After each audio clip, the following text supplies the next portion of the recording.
Hey, hey, hey. Oh, I need a mic. Oh, Hey, what's up, everybody? Welcome to Actuali Live. It's Meeting Making 101. Official. I official. like that. TJ just suggested that. I'm sure there's other people out there using that term as well, and I'm happy for it. We want that right now in the world. We want more and more of this, as much as we can get. So, last episode, Indeed. not to spell too much before the Facebook people, but we started out with Buddha's awakening. There was this fantastic guy named Bachelor that had an argument, and we'll cover that. How do we integrate both understandings of Buddhism that the West has, which was Bachelor's argument? When Buddha awakened, he had a fundamental transformation of the understanding of the world in the way of remembering, like this, what we've been talking about, not remembering like we normally remember, but remembering as in sati. He was discovering that sati feeling is becoming a member again with the world. Yes. So, Bachelor, his argument was the West was still in the grips of interpreting Buddhism, and there was two different interpretations the West used, and one of them was there is you'd have your different sects of Buddhism, and only one is the right one, so you have to do all the practices within that. And then the other one is just, oh, throw it all out, like I'm Buddhist and there's no rules for it, because if there were rules, then it's not Buddhist, it's not this way. Right. Right. So yeah, so one ends up being very subjective and cloistered off, and the other one ends up being overly objective and lazy is the note I have for myself. But it is what it is. But we need both is the thing. We don't need one or the other. It's a both thing. We need That's right. Yes. So how do we integrate both of these ideas of the cloistered? There's only one way of Buddhism, or Yeah, we can be too no. staunch and too strict. We can be too overgeneral as well. Yeah, and that the belief fixation is something that stuck out for me. Is We've like, got to be willing to go deep into a yeah, practice. And what are all these practices pointing to is the non-dualistic realization. And we see this non-duality, this recognition of the inherent oneness in all things running through ancient Christianity, through ancient Judaism, through ancient Buddhism and Hinduism, and all of these ancient wisdom schools. and I have a note here that Buddhism is not a set of beliefs. So it would be like a set of practices and things you do, opposed to things that you believe. It's not that, oh, I believe this and this and this and this and this, therefore I have this. It's, well, I'm doing this and I'm gaining this out of it, and I'm getting this out of it. So it's a doing being opposed to having a belief. Yeah, Yes, having it's a versus knowing through doing, or it's a knowing through the relinquishment of attachment and the development of one's character in a sense of becoming more of an overseer of one's mind than pulled around by one's thoughts. So we recognize what we really are, and that we have this ineffable sense of a self that can't be defined in any way, yet it is aware. And it has a sense of deep continuity. continuity. Continuity. Hey, first time I got Yes, this one. yes. I try and pronounce the words the way that I see them on the page sometimes. But that continuity that runs through awareness, through all beings, it's awareness. It becomes textured and detailed by our intelligence, by our minds, by the way that our brains operate. Yeah, but there's this thing called awareness. Yeah, that connects all living beings. The awareness that is being. And that beingness can recognize love, and it can cultivate its sense of presence, its sense of capacity to be in concert and flow with reality. And so there's these high levels of attunement that human beings have access to. And being in higher level of concert in a symbiotic, reciprocal relation with reality allows us to experience the highest levels of comfort and, of course, peaceful organization with one another. And so it's a win-win situation when we can develop these potentials that we have as human beings.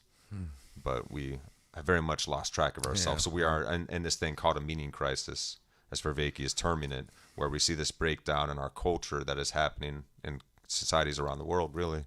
We're seeing a breakdown of shared meaning and understanding, and that is a bad sign for civilizations. It's something that we can work now towards ameliorating, absolving, healing. We have to attend to this planet and ourselves in a way that is honoring this great gift of life that we get to experience. It is a miracle and it's a mystery to all of us. None of us know what it is, and we get to figure it out together. So that's kind of part of the fun, answer right? to the meaning crisis, is that we get to develop and understand and find this meaning together. Yeah. We can find it within ourselves by living more honestly and righteously in the world, with more sense of virtue and honor, and development of our characters, that we can be our best selves for everyone around us. And these kinds of ideals that religions typically taught us, well, now we're starting to not believe in the old gods as much anymore. And the greater population is in a state of mass confusion, you could say, and a lot of arguments and we don't even believe disagreements. We don't even believe in the new that. Gods anymore. No. Said hell with that. We killed God. Come on. Yeah. And it wasn't a good thing. No, it doesn't seem that it was a good thing, does it? But so last week's episode, Buddhism is remembering of the being mode. Yes. Yes. And then we went into and Buddha helped us recognize a middle way. Yeah, and so last week we also went into the first of the Four Noble Truths.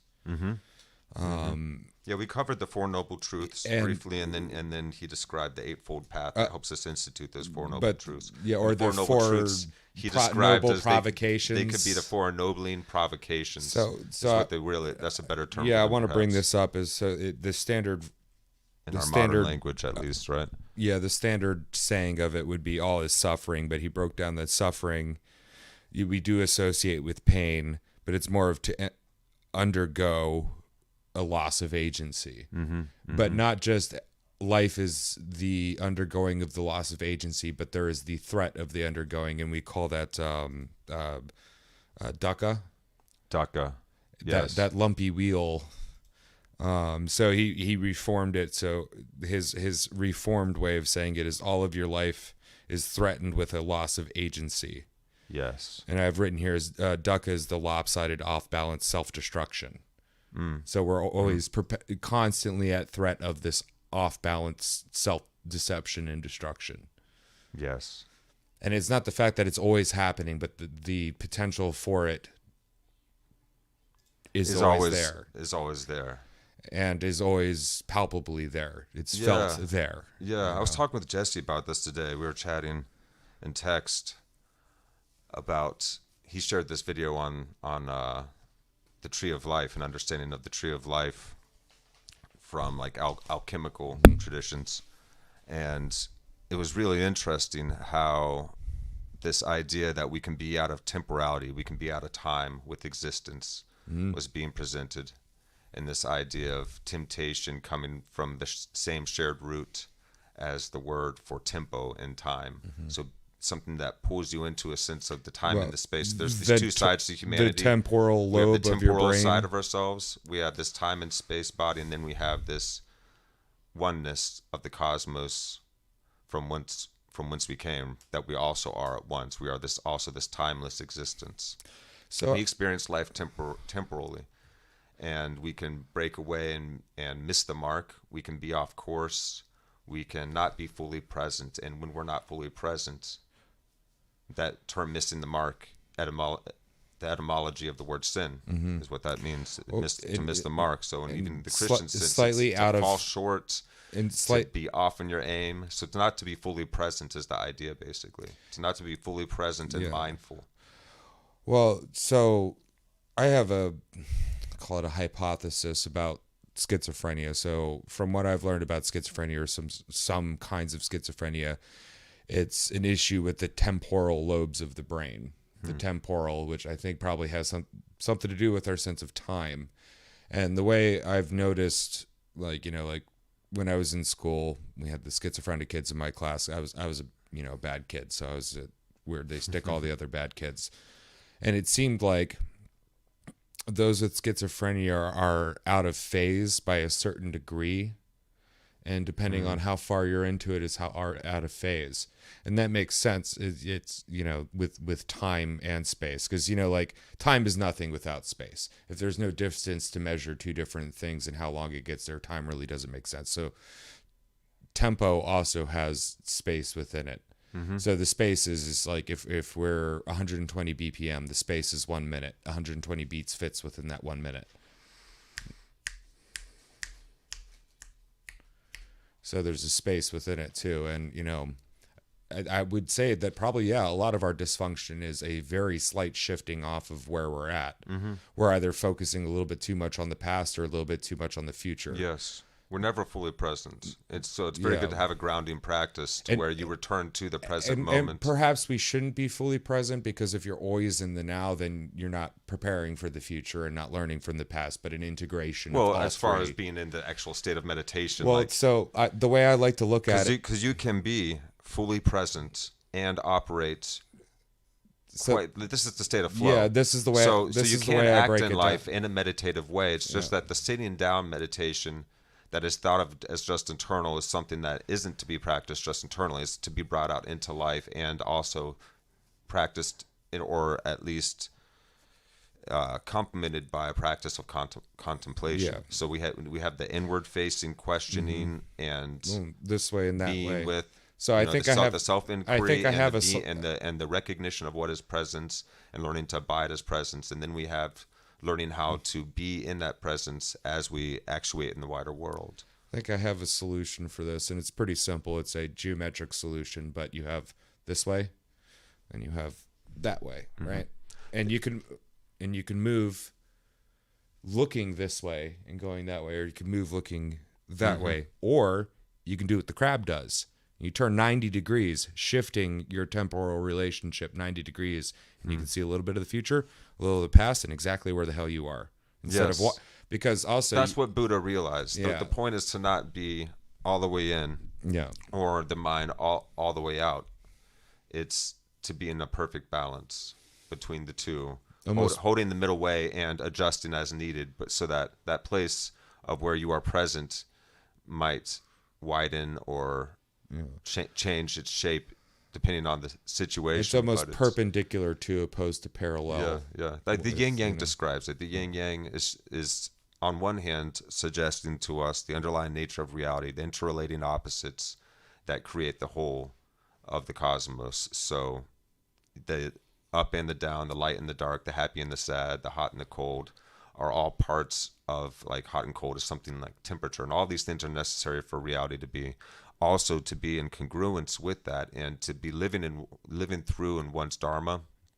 Like, say you have a great skill with woodworking, and your dharma is as a carpenter or as a woodworker or an artist, whatever it is. People have a deep dharma to them, and so when you're living in concert with your dharma, you're honoring your dharma. You're in concert with the whole of reality, and so that is your way. And the way is to find the balance and that squiggly line between that also encapsulates the entire circle is a visual description of the middle way as well that one walks through life as we learn to be subservient to the present and to honor, to honor that deep sense of mystery that is life, this great gift that we get to experience together. Somehow we have to get a deep sense of morality. And we understand that there's... Well, not somehow. This is how we do it. We're participating in the refostering of this forgotten child that is the sense meaning-making mechanisms we've had for thousands of years. That just recently we thought that we're better than and we can do it. And And now we can recognize all these gifts that all of these ancient traditions also imbued in us, and that the idea of loving one another, and that the poor are equal and as well, important as the so wealthy, and all these things that comes from Christianity. I think the hard part. We must protect the minority and the individual, and all men are created equal. All these things come from these spiritual traditions. So I think so. These are beautiful insights. So yeah, we're trying not to throw away the wheat and the chaff, yeah, and trying to recapitulate our understanding, because there does seem to be some ineffable. Sorry, that's what I was trying to get at. There does still seem to be some kind of ineffable source. To get to the how can we, or if we can, the hard part in this is going to be we're going to have to realize that science can't get you there all the way, because this is a very rare time that we exist in, probably within the last few hundred years, where science is the be all end all. It used to be like theology and practice and wisdom practices, and then with science in there merging, and then there was kind of merger, but now just everything is secular scientism at this point. And if you can't explain it at the end of a microscope or the end of a sensing mechanism of some variety, if you can't explain it at the end of a probe, it seems to have no value. We need to shift that where we're putting value. It's like, look, it's just because you can't sense it at the end of the probe doesn't mean it doesn't actually have an effect or can affect things in real life. Yeah. And luckily we have technology now, and like with what Vervaeke is doing is like we can actually start merging the two. It's helping us marry science and spirituality as credibly as we possibly can at this point. But if we want to, if we want to encourage more and more people to start making sense, we're going to have to figure out a way to incrementally shift from science being the explainer of everything, because it doesn't explain everything. It explains certain things very well. What things are made of, but it doesn't really teach us how to be. Yeah, exactly. It doesn't have any compelling moral reasons. And Vervaeke mentioned that in the last episode, and has mentioned that before. We have good arguments for, okay, your life will be happier if we all just get along, but how do you compel people to do that? And so some recognition of something that transcends us, and I suggest for those that are atheists or agnostic, at least the idea of this, let's revel. Let's truly recognize the wonder of this great mystery that we are living through right now in this infinite cosmos, on this somehow living planet soaring through space at millions of miles an hour as we follow the sun around the Milky Way. Like, what is going on? This is such a trip. And so let's just bask in the wonder of that for a second. And not to blow your mind, but the Earth is roughly 24,000 miles around. Yeah. We have a 24-hour day. We're traveling roughly 1,000 miles around the axis of our Earth. Or 1,000 miles an hour around the axis of our Earth if you're at the equator. Boom. Fast. Time and the mile. The whole thing is a trip. And so we have this chance together to... But what does it mean? That's to realize a way through this that is best for one and all. And... That seems to be the recipe. That seems to be a good formula for us. And we also recognize there's this orientation of life that we can take called love.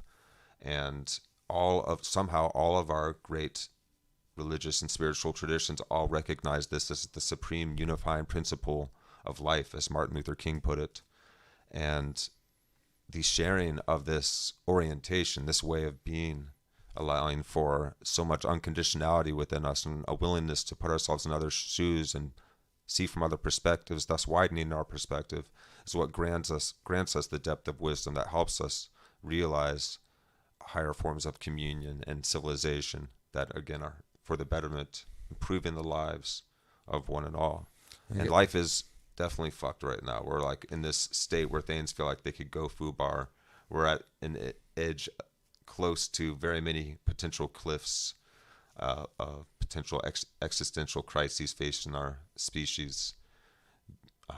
We don't have to name them all, but they're horrifying prospects. And there's many ways that our species Ro- can really set itself back right now. So we have to learn very fast. And thankfully, we have the internet to do so. And we're all having these conversations now.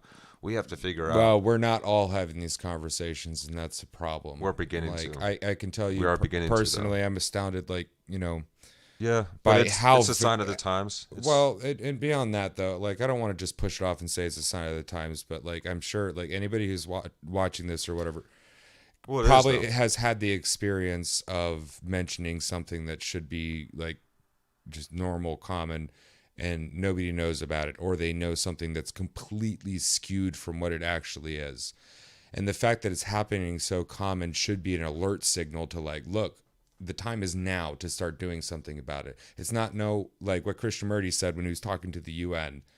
It's not, we'll make a plan to do it later on, because then you'll just make another plan to keep doing it later on. No, the time is now.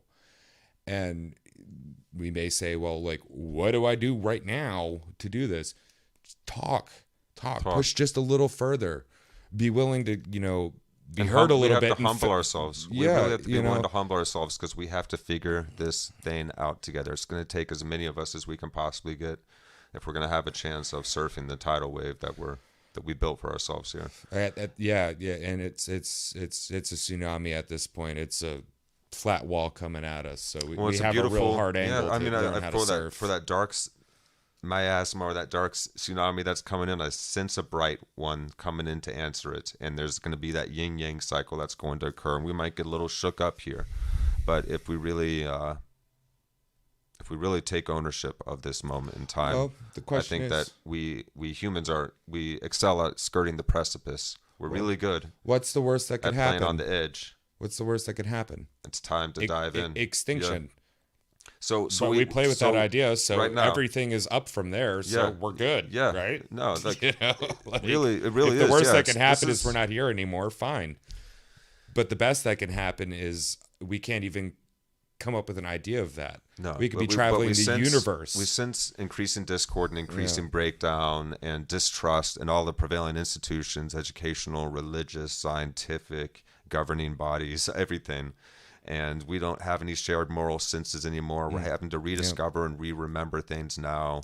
And we have disproved the literalism of many of our old beliefs as well. But we're actually understanding, wait, there's some deep allegorical depth here. There's some timeless wisdom all throughout human history and throughout our various traditions. And it feels good to uncover it, like as you read more and understand more, it's almost like being, like an archaeologist unburying things and then figuring out what the whole story was with this whole area, and then it's fun. That's very much what Vervaeke is doing with this series too, is he's helping us go far back in human history to see how we've been through this before, how we got out of it, and how we can go through another axial revolution essentially right now to enter the next phase of human civilizational development, whatever that is going to be. But we get to decide that together, and we get to take ownership of that. And now as all of our cultures come in to not just clashing, but intermingling and mixing together and upgrading together and creating things like comedy and art and film and TV and rock and roll music and jazz and also blues, and so much comes together, happens when our cultures mix. So it's beautiful. It's good for humans to do that. So we need to continue doing what we've been doing, and without forgetting our ancient wisdom that our forebears spent millennia developing. These deep non-dualistic insights that we recognize actually complement one another regardless of time and place and even distance from one another. All of these ancient mystery schools were recognizing similar realizations, similar things. And so these, what we can call non-dualistic insights, these insights of our oneness and interconnection, methods of coming into higher states of communion with reality, higher levels of realization and transcendence of our psychological modes of being that typically control us and haunt our lives. That all of these things are imbued with the wisdom that we need today, and we can actually recapitulate it and we can build upon it now. We can bring them all together in conversation now. So the insights of mystical Christianity with the insights of Advaita Vedanta and Buddhism and all these ancient wisdom schools can come together now and speak. And there's going to be a component of protecting it protecting them too, or at least standing up for them as well. Because like, how often do you hear somebody just like casually crapping on some mode of belief or practice Sure, yeah. from their misunderstandings, and you have to be like, whoa, now would Yeah. you like to know more? But like, come on now, like, because it's become so common now. It's like, oh, if I don't understand it, oh, it's just garbage, or Yeah. I've heard something or something about this, that, or We the other. very and quickly it's just judge like, things. We think that, oh, I'm not into that. well, I'm not even, interested you in know, that. And even, you know, like Socrates was a great giving it a man, chance. Plato was a great man, but they both were wrong in certain very profound ways. They were right in certain very profound ways, but they were also wrong. So it's like, yeah, you can point out where things are wrong if it's accurately, but then you still got to look at where some things got it right and work with the best and get rid of the worst. Work with the best and get rid of the rest, you know?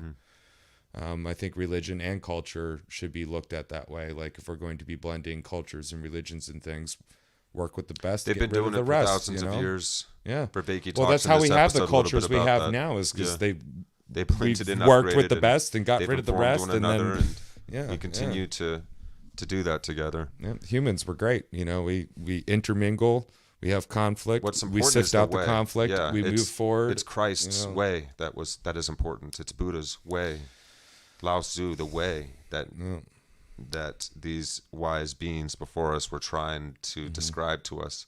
There's definitely situations where throughout human history, large groups of even institutions built around these beings' realizations of ways that we can live together, being over-instituted and over-organized, and they become stagnant sometimes, and they become ideologies that possess people, and people get very rigid with them, and they employ them in very destructive and horrible ways in the name of And a they way think that they're they're right not living the, up to. They think they're right the whole time, and they feel so it's good not, about it. So it's a human problem. Yeah. It's just a human problem. It's not a them over there problem. It's not just men's fault. It's not women's fault. It's an all of our freaking fault. It's not Christianity's fault. It's not the patriarchy's fault. It's not this or that's fault. It's just a human challenge. It's the fact that a human propensity to err. Yes, we're a mammalian species that was A species only errs when it tries something different. incredibly tribal in our past, and we're like very far beyond that point now, but we still have a long way to go. So I want to correct that last thing I said. I still believe a species only errs when it tries, but humans, we can err, they'll be fine. An animal errs, and an animal that isn't human, and they die. So we've gotten ourselves to this beautiful point where we can make many errors and still survive and flourish. Yeah, and how lucky we are. So it means, like, if we're able to make many errors without dying, it means we can try out many more things than you could if, we got relatively good health care. So if I break my leg, they can put it back together. I'm probably not going to bleed to death. Systems in place an animal that doesn't have this kind of society can't. But since I can learn what it feels like to do this and learn how to tuck and roll. And now I'm like super parkour, super advanced. So it's, we are going to make mistakes. The more we're reaching out to the muchness, the thing that we're grasping towards we cannot name, the more errors that we have the potential of experiencing. And, I'll admit, I can get a little cynical and angry at times with where things going, but there's something that always sticks with me is we do these things, we even some of the worst things, the last century we went through, that we don't watch out we might do again. I can, instead of getting all doom and gloom, I can actually see it's no, but we've also landed on the freaking moon. We've also come up with cures for diseases that were killing massive more people than we could kill ourselves. Yeah. We've figured out so much more. We atrocities, but we also are at the point in a species evolution to where it paints and sings to each other and tries to make each other laugh and entertained, and it'll spend hours animating stuff just to entertain other strangers. Yeah, and humans we are super social compared to our primate cousins. Well, and humans try to make things better for other humans. We try to make things better for other critters. That's why we adopt pets and nurse injured birds and squirrels and shit. Look what the wolf has become. Yeah. Poor pugs. Sorry. But what dogs teach us Yeah. about unconditional love and honor and loyalty, a well-loved dog So I guess in short, it's like, is man's best friend, right? So we they've can helped do us both, become but we better. do We've good helped them. better. I think humans do good better, but we're really good at doing bad. But we can do good better. I like that. Yeah, well, like humans first, man. If it comes down between me and the dolphins, I'm taking humans. Well, it seems to put us in the mode most congruent for long-term survival for the individual and for the collective, for the species. Yeah. Well, even the world, like Our I don't have capacity any for heartfulness and solid courage proof and for love. this, but humans are the only species that actively goes out of its way to help other species regularly. And the other strangers in its own species. That's so weird that we do that. There's people that we'll never meet that we want to help. Yeah.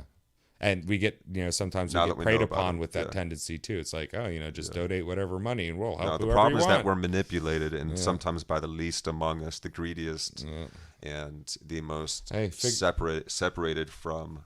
Figure out how that deeper sense of manipulation reality. works and use it for good. Yeah, we just covered a couple episodes on higher states of consciousness, which all religions recognize and actually, in fact, have very deep rituals and practices to help achieve, especially when you get into the mystical, more esoteric sides of the world's wisdom traditions and ancient religions. That is all there. It's also accessible through certain substances, through certain plant medicines, through certain what we call psychedelics or entheogens or hallucinogens, which is a horrible term for them because it's so much more than the visuals. It's And I've never really had is a much hardcore better word. hallucinations off of most hallucinogens. So But things what are you all talking about? that were treated as sacred, as sacraments, and used and rituals by all humans before us because they helped us achieve higher states of consciousness during which we experience an unmistakable sense of oneness that is super familiar. It's like coming back home, and it's like that sense of sati of remembering, oh yeah, that's right. I remember what it's like to be here. Yeah. I remember what this is somehow. It's like when you go to your old hometown that you haven't been to in years, and then you remember how you were in that place. You get this sati kind of remembering. Smell the smells, It's a hear very the sounds. deep sense of remembering of this intrinsic oneness that we have always been. And it's beautiful, and it's imbued with love, and you just feel this love for all things and everyone, and you feel this deep sense of wonder, and you sense very acutely with many deep epiphanies connecting the understanding and the experience, that sense of congruence, of oneness with everything. So that is a mode that humans have access to.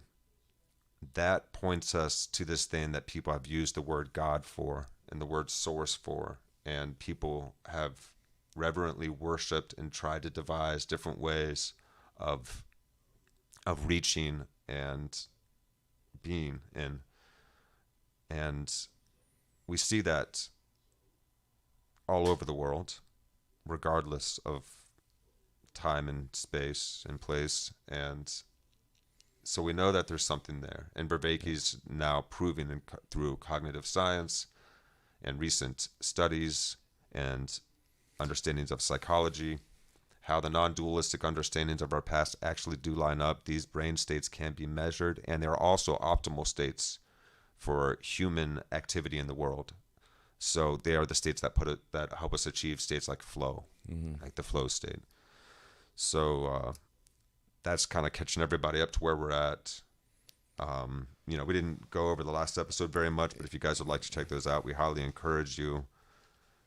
Buddhism and parasitic processing was the last episode, and it was excellent. It was really, really good. And that followed after 2 episodes on higher states of consciousness and all of the previous episodes that have so far been outlining the meaning crisis, how we got here and how we may awaken from it. So yeah, I think it's time. Let's jump on into it, guys.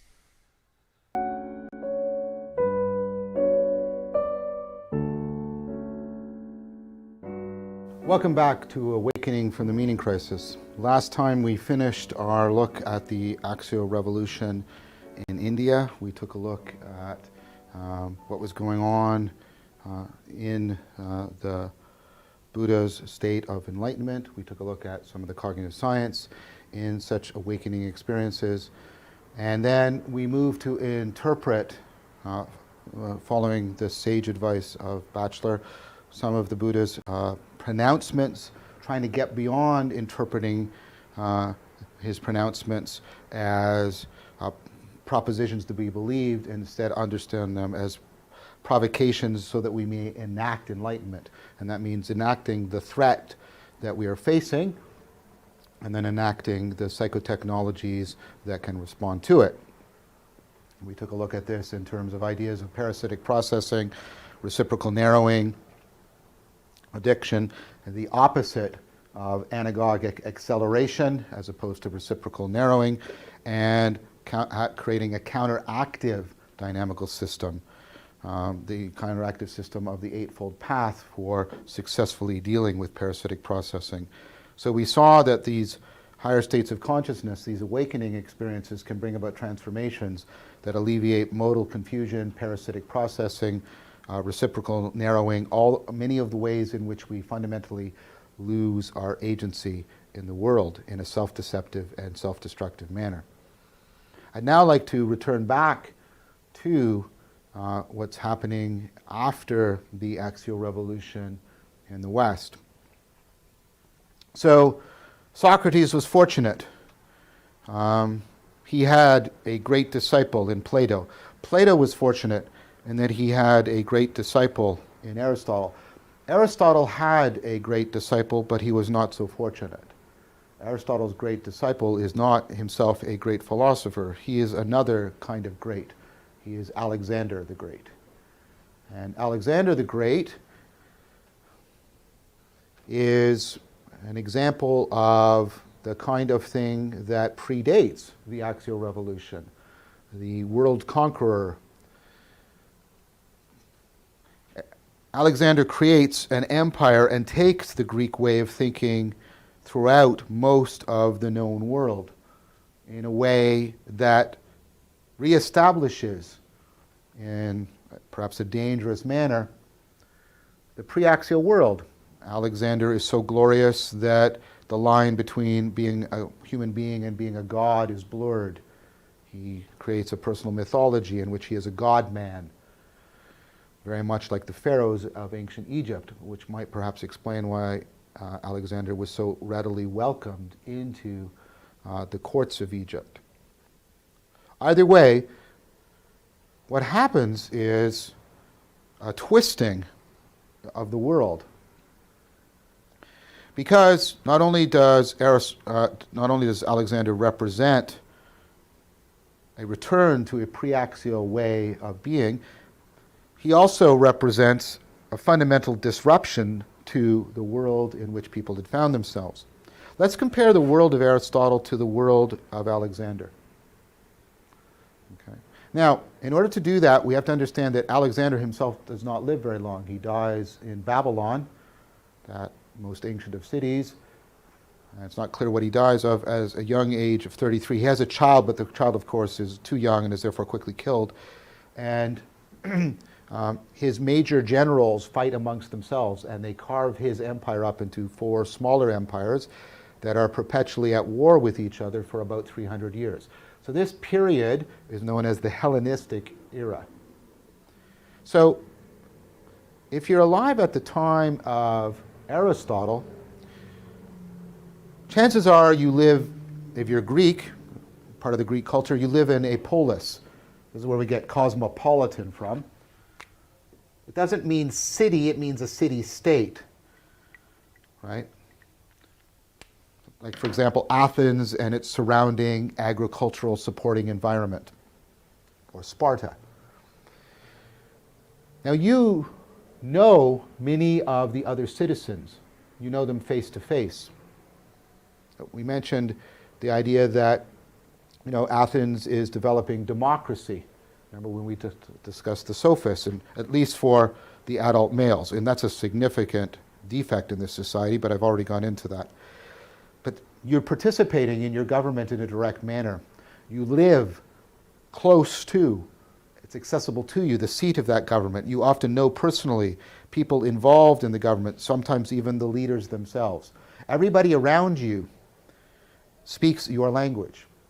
Everybody around you has ancestors like you yourself do, stretching back beyond memory, who have lived in this place. Everybody around you has the same religion as you. Everybody has basically the same allegiances to this place. See, your polis isn't just where you lived. Your polis is like such a tight relationship between agent and arena that one of the greatest punishments you could suffer in this world, the world of Socrates, Plato, and Aristotle, is to be ostracized, which is just, you're not killed, you're not imprisoned, you're not punished in any way. You're just told to leave the polis. And for many people, they would rather die or face imprisonment than be ostracized because the polis was such an embedded existence for them. Their identity was so enmeshed in it. So see, look how deeply connected you are to yourself, to your environment, to the people around you, to your government, to your culture, to your history. Alexander comes and smashes all of that.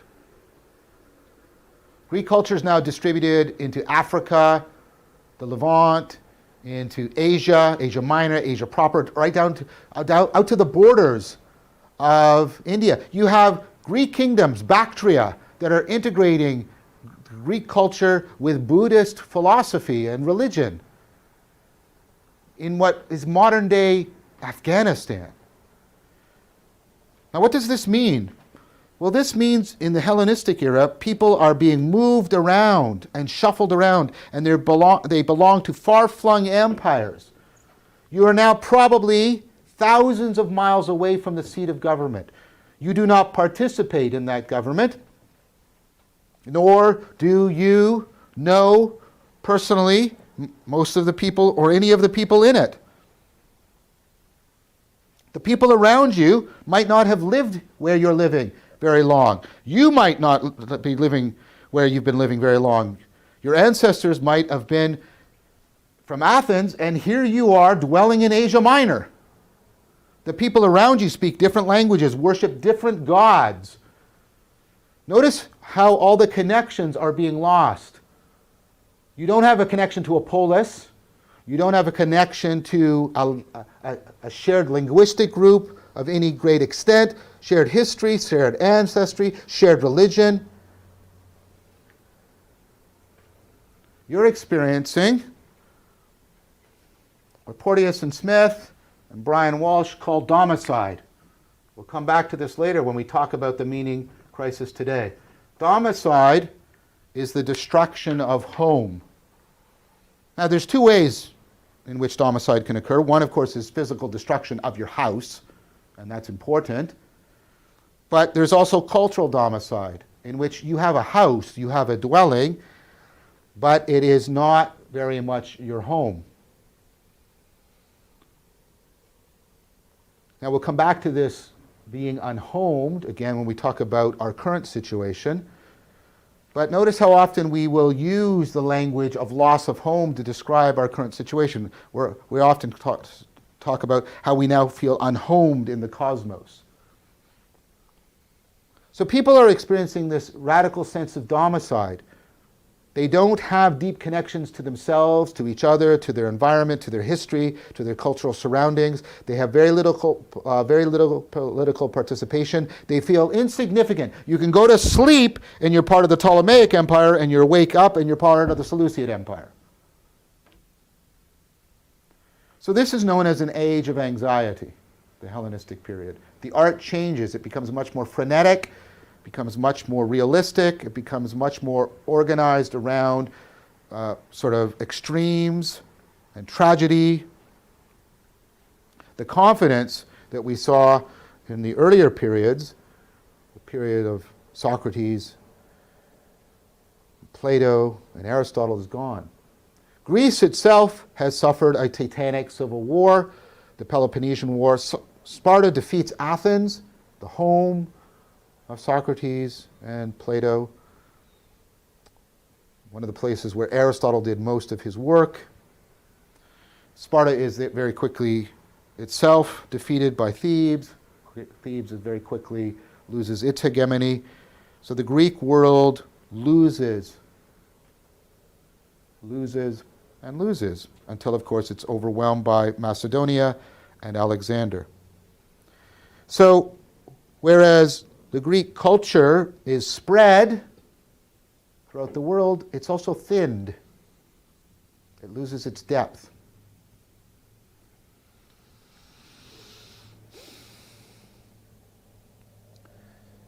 So there's a change that starts to happen.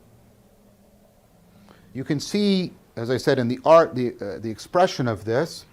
You can see it in what starts to happen in religions. There's a lot of syncretism. People are trying to create religions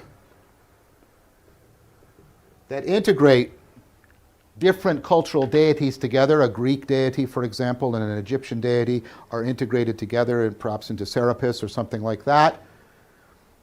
You also see the elevation of mother goddesses to pan-cultural importance, like the mother goddess Isis, because, of course, when you feel domicide, when you feel a loss of home, there is nothing that means home more to you than mother. And if you don't have that with your physical mother, what you want is some, right, divine mother that can make you feel at home no matter where you are in this fractured, domicide-laden world. But philosophy also responds. The axial age has left a powerful legacy with Socrates, Plato, and Aristotle, and that project does not come to an end. But it does undergo transformation in the face of the Hellenistic meaning crisis. Up until now, the main thing that wisdom was trying to deal with was foolishness. And that's not abandoned, but that's now seen as insufficient. So one of the great philosophers of the Hellenistic period is Epicurus. And Epicurus famously said, "Call no man a philosopher who has not alleviated the suffering of others." So there's now a therapeutic aspect to wisdom. Wisdom is now importantly about dealing with the anxiety and suffering that people are experiencing in the Hellenistic era. So a new model is created. So we've seen the idea, right, of the sage as somebody like Socrates who provokes the axial revolution, leads you out of the cave, all of these wonderful and powerful images and figures. But a new metaphor emerges. The philosopher is the physician of the soul. A philosopher is somebody who can cure you of existential suffering. This becomes crucial. Now, many of these new philosophical schools, the Epicureans, for example, and the Stoics, take it upon themselves to try to exemplify Socrates. Right? They try to exemplify Socrates.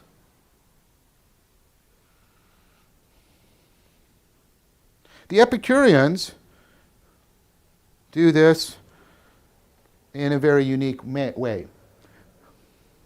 They do this, and a useful way of analyzing their position is to take them up on their own metaphor. What is their diagnosis of the disease that is afflicting people, and what is their prognosis for the cure?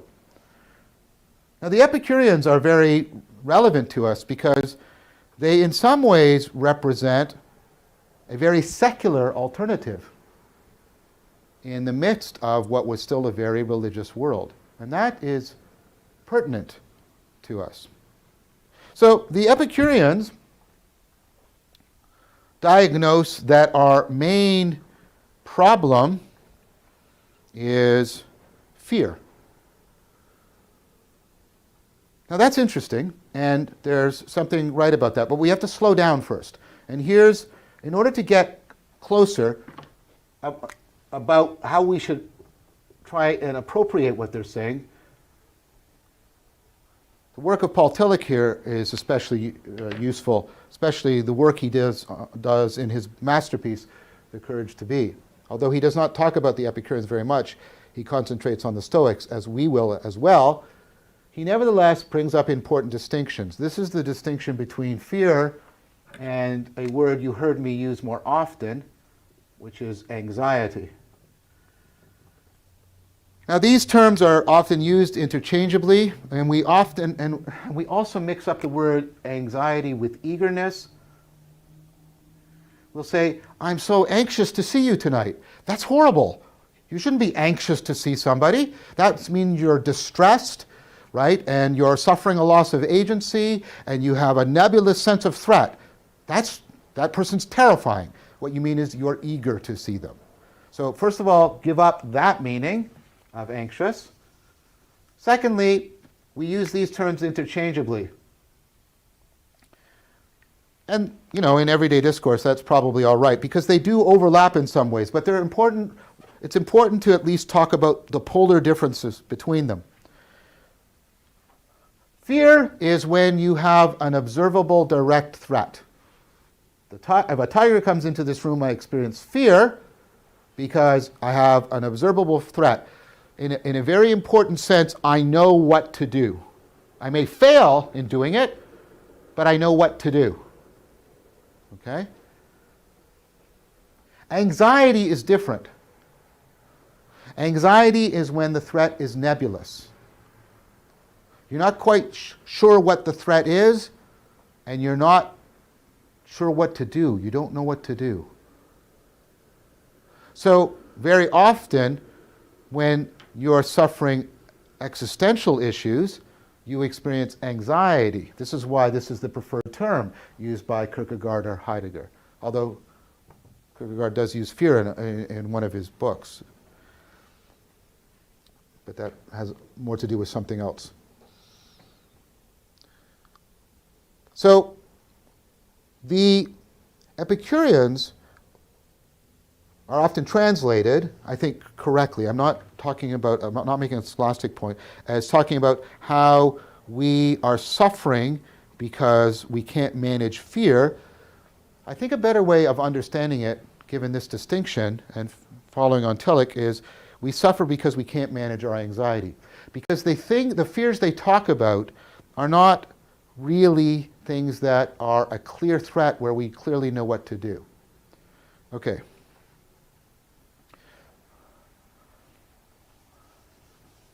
So, according to the Epicureans, basically we don't control our imagination and our thinking, and so we suffer from anxieties that cripple our ability to get a grip on the world. So let me give you one. Many people are anxious about death. In fact, sort of prototypically, people will often say, well, they'll often use the existence of death as a way of talking about how their life is ultimately meaningless. I'm going to die anyways. What does it matter? I'm going to die. And it's terrifying. I'm just afraid of death. We know that if you expose people to triggers about their own mortality, they become cognitively rigid. They go into something very much like this parasitic processing. They get locked down, right? Now, there's a couple things you can do. You can pursue immortality. And of course, the religions of the ancient world and some versions of the modern world offer this. I have very little to say for this other than as a cognitive scientist, I think that is an utterly doomed strategy. The evidence that your mind and your consciousness are completely dependent and emergent from your brain is overwhelming. And one thing is indisputable, your brain dies. And when your brain dies, your consciousness, your character, yourself die with it. I know that's even, I suppose, antithetical to what many Buddhists believe, but that's irrelevant. So I think the strategy of pursuing immortality is not going to work. It makes a fundamental confusion. It confuses something that's phenomenologically mysterious to you with making a conclusion. Look, I can't experience my own death. I can't imagine it, because whenever I'm trying to imagine being dead, I'm still consciously aware. And so death is like, and therefore I conclude, well, there must be something about me that's immortal, because it's inconceivable that I can't be at some level. But of course that's false. And that points to what the Epicureans talk about, right? They talk about, there's another strategy. Instead of trying to achieve immortality, can you radically accept your mortality? Because it's indisputable that you're going to die. Now, how do you do that? Well, first of all, realize that you can't possibly be anxious about your death. And you say, yes, I am. Okay, well, give the Epicureans a chance. First of all, if what you mean by this, your non-existence, and you say, I can't conceive of my non-existence. Well, okay, this is a standard move by Epicurus. Well, what about all of the world before you were born? Do you have trouble conceiving of that? No. Does it terrify you that you didn't exist then? No. So your non-existence isn't itself terrifying. And you say, but it's the loss. Well, the problem with that, the Epicureans would say, is that's equivocal. Do you mean reduction, or do you mean the absence? And you mean, well, death is total loss. And then they say to you, but you can't ever experience total loss. They famously said the following: where I am, death is not. Where death is, I am not. What that means is, if I'm aware that I'm losing, I'm still alive. And if I've lost everything, I've lost awareness. And I can't be aware that I've lost anything. So that can't be what it means. Okay? So it means partial loss. So what you're actually afraid of is losing some of your agency. You're afraid of some of the reduction in your capacities as you're dying. But of course, you're doing that all the time. So what is it you're actually afraid of? Well, the Epicureans say, you're afraid of losing what's good. Okay, well, what does that mean? And here's where the Epicureans, they are sort of very, very modern, right? They say, well, good is ultimately, something like pleasure, and they got associated with hedonism, and that's not quite right. But they don't mean pleasure in terms of bodily sensation. They mean pay attention to those things that actually give you the most meaning. Oh, okay. Now, what is it that really gives you meaning? Now, the things that we are most liable to lose as we age or as we're sick, we're liable to lose our fame, we're liable to lose our fortune, right? We're liable to lose our wealth. That's scary. But then they say, quite rightly, but those aren't the things that give you the most meaning in life. What is it that gives you the most meaning in life? And here's where the Epicureans have a beautiful answer, and they pick it up from Socrates. The thing that gives you meaning is friendship. And they mean that very broadly. So they were unique in their community. They included women in their community, not primarily for sexual relations, but they considered that the ability to obtain meaningful relationships was crucial. And with those, and okay, meaningful relationships, not just the relationships, but being able to exercise philosophia, the pursuit of wisdom and self-transcendence. And the point is that as long as you are, that is always available to you. And that any of the pain you're suffering from the loss of any of these things is ultimately manageable by you. You can learn to manage it. Now, whether or not you ultimately agree with the Epicureans, right? Do you see what they're doing here? They're refusing to accept, I'm afraid of death. They're saying, wait. Are you? Do you really want immortality? They're saying, what you're actually afraid of is losing your agency, which you've identified with these things, but that's not actually where your ultimate happiness lies. That as long as you have cognitive agency, you can cultivate philosophical friendships. And Epicurus did this right to his very last moment, even though suffering from some horrible stomach illness. So he exemplified what he was talking about, such that when you die, it doesn't matter to you. So his disciples, they would, and Epicurus had other ways. He tried to get us to not be anxious about the gods, right? Famously crafting some of the first arguments that are used by modern day atheists against, being concerned about the gods. I wouldn't say Epicurus was an atheist. He's a non-theist. He basically argues that the gods are irrelevant. And therefore, paying attention to them or being overly concerned with them, being anxious about them and their nebulous threat is not something you should rationally do. All right. That's a good time for a break, guys. Yeah. Went a little long on that one, but that was a full stream of... Yeah, a lot of connections happening. Okay, so he quickly breaks down the Epicureans, the Stoics.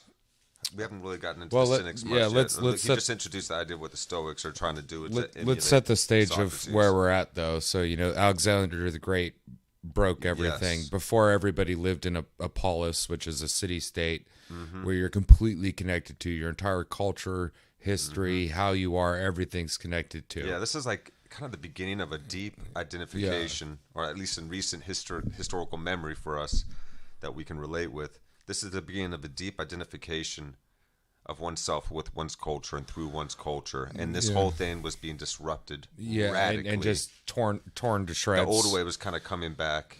Yeah, and so we call this the Hellenistic era. Yes. And Domicide. So this guy that thinks he's literally a god comes through. And it's not just he thinks he's a god; he is also deified. He's deified too as a god, but he spread all along, and he didn't last very long. But his he only lived to civilization, But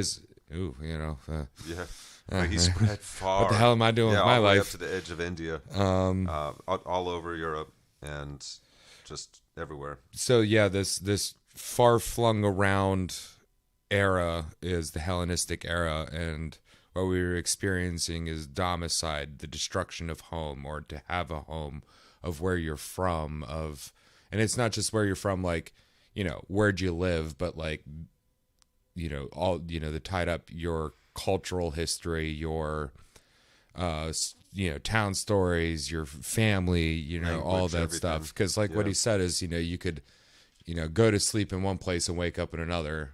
It's something like that. Under a new empire, basically. Yeah, so it's like 300 years of turmoil. It was called the Age of Anxiety. Yes. Yeah, the Age of Anxiety. Yeah, different gods, connections being lost. Shared languages are not so much the case anymore. And so this sense of domicide and the destruction, the loss of home, that feeling of home, and the thinning out of the world, sense of alienation, losing its depth. You've like what was it? What Bilbo Baggins said to Frodo. I feel like so much butter spread across too much toast, or something like that. That's a really good analogy. That's a really good analogy, and we can kind of feel this happening in our world today. So the art in this time definitely reflected less idealism, so it was more realistic. There's more stories of tragedy that were being produced, and so the Greek culture really thinned out as it spread and lost its depth, like you said, like so much butter or jam spread thin over toast. So we get this idea of syncretism, which is like the integration of deities, as people were merging and trading religions, and like different ideas were spreading and coming in contact with one another. They married, and so that explained to me why, like, the Romans their different names, their gods are different names, but they're pretty much the same thing. Christianity and all these different cultures mixed, on the edges and informed one another. In those ways. We had the integration of deities and a rise of mother goddesses again, as we were losing our sense of home, and we were trying to realize this sense of egalitarianism. And also it's returning back to mother, a more humane way of which understanding is ourselves. the thing to do. Like I know this is kind of morbid and tragic, but when even the most hardest of men, when they're dying, you hear them calling out for, mom, mommy, right back to that. That's what you want. You want to be back at the bosom of comfort. So naturally, if we're feeling so far flung from our roots, what are we going to do? We're going to create and latch on to this mother figure, and being worshiping monkeys that we are, we get things like Isis and this idea of this mother, and it doesn't have to be like the most benevolent, loving mother either. No. But you definitely get a wide variety. I like Epicurus's quote a lot. Call no man a philosopher who hasn't not alleviated the suffering of others. And what is a philosopher? It's the physician of the soul, so cures the existential suffering. And that makes sense, too. It's like, why do you read philosophy? Well, you read philosophy to come to terms with this existential crisis. So philosophy basically grew from not just developing wisdom and becoming more wise, but to employ that for the alleviation of suffering in others. No man that is practicing philosophy, no man is a philosopher if he's not also a healer. I like that. Yeah, and there you go. You're it's running away. And so when Epicurus or the Epicureans would say our main problem is fear, and we'll use the word anxiety as well, but fear would be the observable direct threat, right? And anxiety is this, you can't touch it, nebulous, just. Yeah, so they really meant it more in a sense of like that existential anxiety, didn't they? Yeah. Well, I could see in one end too is like, well, I guess we're not, because we've differentiated that at this point. But they thought generally that our problem was fear, and the idea of the courage to be in that association of fear. And so we learned about the distinctions between fear of what is apparent and then anxiety. Like what we can fear is something that's readily apparent. It's a direct threat. You can recognize it as a threat. Yeah. And you would say like anxiety is the fear of the unknown. If you don't know what it is, it's just a general sense of discomfort and unease or dis-ease. Anxiety. It's a nebulous kind of a fear. So I guess the Epicureans were basically just making a deep distinction about different ways that fear can affect us. Here's the nebulous kind that no one can explain. And what this kind comes from domicide and not living in concert with your fellows. And I love their idea that we suffer. I love their answer, at least. We suffer because we can't manage our anxiety. That's it, and it's very Buddhist in that it's recognizing that we can't, that if we're not in control of our thinking and our imagination, we're going to neglect our capacity to kind of be in a state to be able to be in flow with our world and our environment. We're going to become crippled, as he explains it, in our ability to get a grip on reality. So this capacity for us to be able to flow and be in concert with reality and in an optimal relation with it, that optimal state of association with reality. That can be neglected. I like the When use. we can't control our thinking. We can't control our thinking because we don't know what is causing our anxiety. We don't know what to do, how to control. Oh, he used the word imagination, and I think that's interesting. Yeah, that's worthy of it's thinking it's on. Actually, It's having well, what gives kids the most fear? They imagine there's like something under their bed or in the dark shadow being of able their to control closet. your thoughts, So to be able to observe your thoughts and Yeah. recognize them instead of being pulled around by your thoughts Yeah. and your feelings as they Yeah. come and go. Being able to recognize them and use them as you wish, and actually exercise the brain to be a tool rather than just be the servant or the victim of one's just random irrational thoughts and feelings. So so they suggest a radical acceptance of our mortality, which this pairs really well. It's funny because even if those that believe that we survive after death in like a kind of a personal sense, like your mind that is inhabiting this body is what survives after death, one could argue that it's like the energy or the soul of this body that survives after death. But regardless, that even in the scriptures that teach us about afterlife, they also suggest you got to earn it. You got to live good and well in the present moment, here and now, to earn it. I love that it's the same answer, regardless. Even if you don't believe there's an afterlife, you still should keep constant recognition that this could. well, it maybe not This even moment could be your last. Maybe not even the question of if there's an afterlife or not, because like Vervaeke brought up, he's like, for his purposes, it doesn't matter as far as if you crosses over to say, it doesn't matter from these observations. But They're saying, that they're taking Christian- a secularist view. well, They're saying it doesn't matter how your gods operate or which one's best. It no, matters how you actually, employ the way. I Are was- you employing the way? I think what he was saying for our purposes and what we're discussing is it doesn't even matter if there's an afterlife, right? To get over the fear of death. The point is to live a way that would honor gaining an afterlife, or there not being an afterlife, to get the most out of this life as it is. Well, you remember- regardless, the point is to honor the moment, remember to live the- presently and fully, right?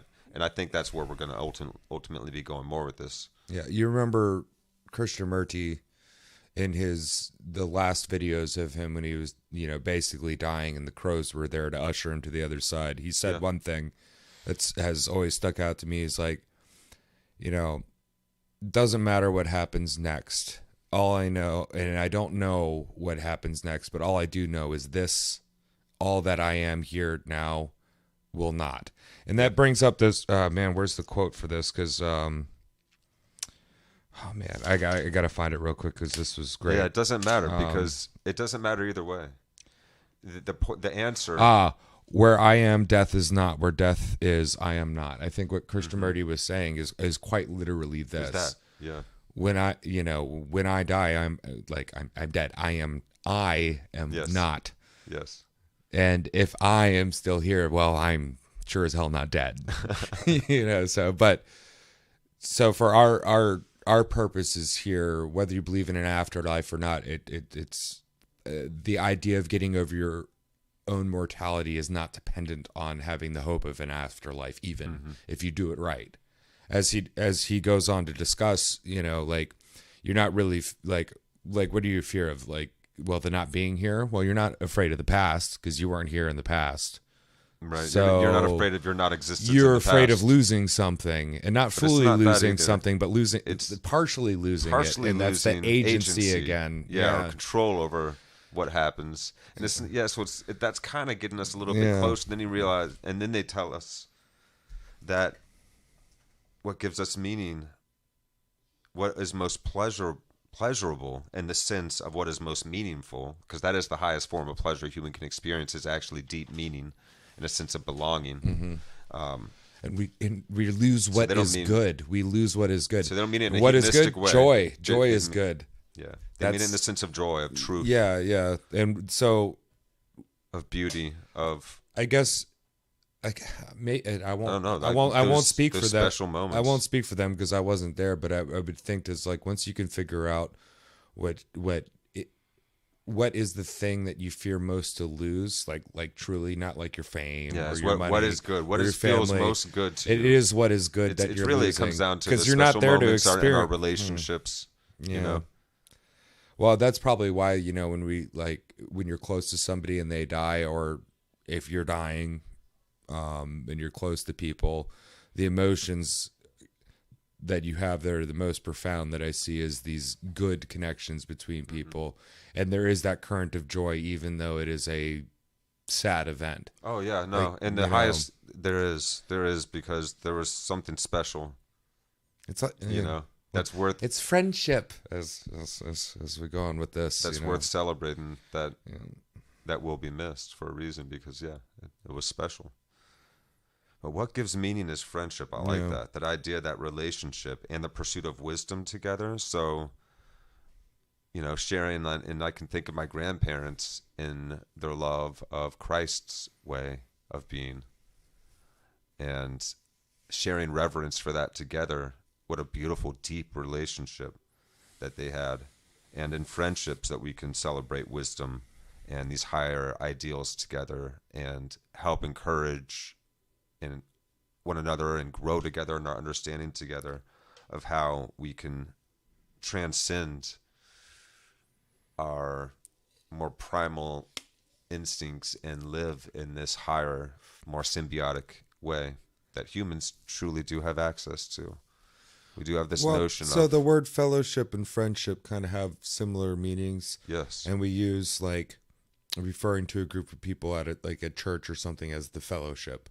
Yeah. You know, Yeah, because he's and saying what what gives is- us meaning well, isn't what do you- possessions or fame. what It do you really do- does come down to meaningful relations. yeah, what do you do with your friends? Yeah. Like, your friends define meaning for you. Like, you know, I am me because I have these friends around me, but then we also find meaning between each other and our relationships advance, you know, and this the doesn't take away or replace having a deep relationship with life, you know, and and say animals like your dog or something, going out into nature and having that relationship with the mountain and the trees around you and this land and this place. well, and this ultimately time. we should have the same But- friendship. But think about that, being able to share your love of those places with others just Yeah. heightens it that much more. When you see a good movie, you want to share it with somebody, Sure. right? When you smell God, man, when we're you so smell social. something terrible, you like want to we're share it with addicted to somebody. Social media, even when we're introverts, and we say we don't like people. Like, yeah, well, why are you on social media? Yeah, With right. everyone else?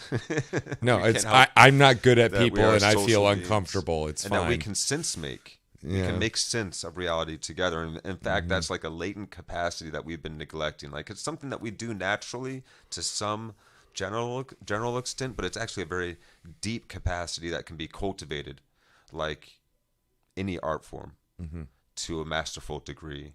And so we see Vervaeke now picking up on the art of dialogos that Plato and Aristotle and Socrates and the boys used to practice together.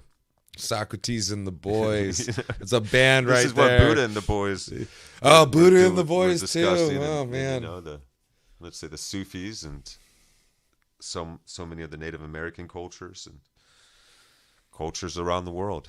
This non-dualistic understanding of the great grandfather and grandmother, and the absolute that personifies itself and then shines as so many different representations of, in the forms of like spirits. Like Hinduism, it's got like Krishna, which is like the 8th avatar of Vishnu, which is like the personified supreme God. But that's just the personified version. There's actually an absolute thing that comes out of. So the eighth version of it right now is Krishna, and Krishna divides itself into thousands of different forms, different gods that Hindus worship. But they also recognize that all leads back to Well, it's also Vishnu it's a great way to keep track. and Brahman, the absolute, which represents the absolute, the unembodied, just totality of all conscious awareness. And Well, it's an interesting way to keep track of different qualities and characteristics of the nature of the universe as well as the human, but do it in a pre-literate sort of way where you don't have to be literate to get it. Yeah. Like, you know, we worship different gods for that, you know, like gods of fertility, gods of partying and merrymaking, gods of this, gods of that. And so we it gives us experience something things to put a spirits, story like anger, to. because it's ageless and it seems to appear in similar ways cross-culturally, cross groups. Like when you see anger in somebody, you're like, I can't that's explain anger. it. Make So a god what to is put that it up thing there so that we can talk happens in about it. people? It's like a spirit takes them over, Yeah. the spirit of anger. So we came up with words for the ones that we could recognize readily, regardless of the human that it was coming up through. And we thought of them as spirits. And then maybe on some weird imaginative dimension level that helps create reality, they are. But in a physical sense, like we've labeled something. We got to figure out what we can agree on. So what can we prove and what can we quantify? We know that there's higher states of consciousness. We know that there's a synonymous state of oneness that people can experience, and it's actually a super high attuned state that the brain is in. It's a really powerful state for wisdom development and for deep cognitive understanding and interactive ability with the environment. Like, this is a very highly tuned state. This is a very good thing, like best case scenario. Like, amazing that our species is even capable of it. And the fact that even exists is already enough. It's enough for me personally, but I hope it's enough for the religious minded out there as well to recognize, okay, there is starting to become scientifically reputable proof of at least our experience of a state of holiness, of oneness, of grace, of God's divinity, of its eternal love. Perhaps that'll come naturally as the scientific realm and the theological realm merge, if we do this right. Yeah. Because we have to take an honest look at ourselves and what we've been doing all this time. Like, Christ was real, it seems. Well, so I was... And his way is absolutely, we can tell, I was watching... a great, perhaps the best way that human beings can be. If you live according to that way, and it seems like a genius of human interaction and human realization. So it's like we should definitely take note of these ancient teachings and the deep allegory imbued within them. As he said, that I speak to the people in parables, but I speak to you when I tell you the truth. And he told his disciples, the kingdom of God is present. It is in you. God's love is perfected through you. This is a co-creative process. Christ can awaken through us all, I think, was the gist of Jesus' teaching. It's very Buddhist in its nature. And not to say Buddhist, but it's non-dualistic. We get a human vehicle to understand a relation with the divine through. And what would the perfect embodiment of the absolute be in human form? We have this incredible and impeccable representation of it in the Christ. So, and while we have a story, we have a story that's relatable enough for us to talk about it, and like I think of Buddha as like Jesus' best friend. Like, Buddha's helping us learn how to be in the kingdom of heaven. He's helping us learn how to be more present. I don't think any of these guys have to fight, and our interpretations. So I think like Christianity has thousands of different sects within it. So does Buddhism. It goes on and on. So, everyone's arguing over which version is right, but what they're all pointing at is the actual doing of the thing, the nobling of the character. Yeah. So I think, regardless of whether Prince Siddhartha Buddha actually existed the way we think he does, or Jesus actually existed, I think what Buddha you could look at is somebody who awakened into this while they're alive and cognizant. And then you have Jesus, who's something bored into it. And lived it.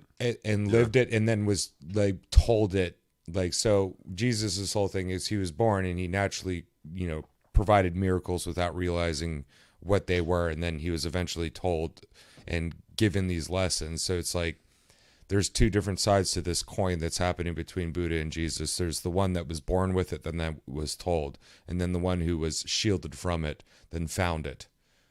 Yeah, because Jesus was tempted. Well, because Prince Siddhartha wasn't born into being Buddha or nothing like that. His dad hid him from that shit. Yeah. Whereas Jesus's dad was like, this is the child of God. Like, they didn't know what he was until they found him arguing with the elders at the church, I think. Well, the only they kind of knew because the Immaculate Conception and that whole deal. They had some idea, but like maybe not necessarily what Jesus was going to be, but this was a very special thing because some wise guys came from the desert to come, this humble manger to find this. Is that all allegory, or should that be taken literally? It depends which Christians you ask. Doesn't matter. But does it matter? Because what are the teachings telling us about how to live? What do you get out of it? Does it matter? Yes, but no. It matters what you're getting out of it and what it's trying to tell you. That's like my biggest argument with, the highly religious and the Christian aspect is they forsake the allegory and what you can really learn from that for it has to be this. Jesus has to, Let's say have fundamentalists, lived then, because this, you can be highly religious without well, being fundamentalist and being even that literal. Catholics. I wouldn't call like Catholics fundamentalists. Maybe they are, but like Some, even Catholics, maybe, but some aren't. But just depends on the person. But I think you can also believe it literally and still get a whole lot out of it if you don't let the literalness, like the literalness, be the point in the front of your consciousness. The point of it is the way. Because the story, yes, the way, the path, the story that's moving through, is the most important. Because the way of being that is being encouraged. Yeah, is what is important. Yeah, the wisdom that is being taught on how to live. And the data that's encoded within these stories. If you want to look at it pure scientifically, there's a lot of data encoded into these stories to make you be able to live a better life. Yes, not some like a lot of people with one another, with other human beings, within ourselves. It's all there. Because the tendency is things to think, that took us it's thousands of years to figure out. Well, the tendency is to think, this this is guilting me into being a better life. It's not. It's the only person guilting you is you if you truly read the stories and realize that, I'm not living up to... It's given a schema of potential human failings, like the 7 deadly sins, mapping them out, saying, okay, avoid these things. Yeah. The stories of like Sodom and Gomorrah, the flood, and, like why those avoid things happen. Avoid selfishness, avoid lust, avoid envy. Yeah, and also recognize when these things are happening within yourself, because they're all basically signs of detriments and development of our character. Like we can actually live a life that we are proud of. We can live a life that is meaningful and have friendships and relationships that are meaningful. And if your thing is also living that's the point of all of these teachings. That's all humans have been trying to do. We've not been doing well at it, of course, because we try at the end of the story. We're in the midst of our development. We're still going. If I was an omniscient God that created us, I'd be flattered as hell if we're doing a lot better than we think. That you're still trying. Yeah, the fact that we're even here and the lights are still on, like at any time, is always a miracle. The fact that we've managed to construct all of this amazing technology to interconnect and relate with one another is amazing. The forms of entertainment that we've developed for each other are beautiful, exciting, imaginative beyond belief. Like it's like a celebration of life. Most of the stuff that we do, we have some severe downsides, but we're still doing a hell of a lot better than we think. Yeah, it's amazing that there's so many different kinds of engineers out there coming up with clever ways to make our lives easier, and they're excited to employ them for the benefit of people they'll never meet. So we just got to keep on focusing on those good sides of who we are and help develop them together. Yeah, don't be so pessimistic and nihilistic, damn it. Well, it's very easy to get pulled around. We should take our half show break, though, because, it's already 9:30. Right on. All right, guys, we're going to take a quick break here. Thank you, John. Grab yourselves a snack or a drink. Yeah, we'll be right back. Yeah, it's going to be long, long portions of Vervaeke and long portions of us, because this is just stream going. We're going now. Yeah, if you can't stick through for the whole show, feel free to pick up later with us, or just watch Vervaeke's lecture yourself. Like literally, the whole point of this, just go watch his stuff. Literally, I just want to encourage as many people as possible to check this out, and other people that are working in this vein, even who might disagree with some of Vervaeke's propositions, and that's fine. Like we're trying to figure this thing out together. I just want us to be taking part as stewards together. It's the most meaningful thing that we can be doing right now. We can take charge of which direction we're going. Well, it's better than not doing it. And, so that's the name of the game right now. At least it gives us something to do in the face of all that's happening in the world today, and it actually creates a more solid grounding place for others to gather around as well, so that we can create new systems that we can rally around and support and uplift together. And I can see us now with the technology that we have, having the capacity to develop decentralized networks that are quite technologically profound and automated, and leave the humans up for creation and imagination and fellowship, and just perfection of our capacity to be in symbiosis with one another and the world around us. Be good friends. Yeah, so we can go out into space and save the cute little furry aliens from the mean ones. And But also be very paranoid that aliens. a long game like here. I'm sorry, but when it comes to aliens, like or we just live our best until we go out. yeah, let's live our best and be wary of the aliens. Just saying. I've watched too many like horror alien movies, but I am under we'll no see. illusion that aliens from another idea what planet to have the expect same there. mentality we do. It could be worse. It could be I better. like to think it's I don't hard to know. get off a planet, so it's rare that you get the ID for Independence Day style parasitic alien that hops from planet to Yeah, planet. but what if sucking the they were resources. benevolent? I can see that what happening. if they were benevolent and got off the planet, that'd got be the hard. technology, but then fractured, and then they were like stuck in space and de-evolved into these weird parasitic aliens with highly advanced technology? Like you just don't know. That's possible. So That's possible. be Yeah. cautious Yeah, with no, the no. aliens. Don't immediately shake their hand, but don't go throwing sticks at the aliens either, because they, That was good. Yeah, I've given a lot of thought to this. I'm like, I know aliens are real. There has to be aliens, whether we'll meet them or not. But like, am I There's going to be probably the gonna kind be of guy some to be mean like, ones out hey, what's going on, alien? Or be like the guy that's like, nope, I'm going to go disappear in a bunker. I'm going to disappear in a bunker and make sure they don't have ray guns they're going to use on us. And if they're cool aliens, then I'm cool. Same thing with AI. Same. Yeah, I'm down with the Bodhisattva AI Yeah. and the Bodhisattva aliens.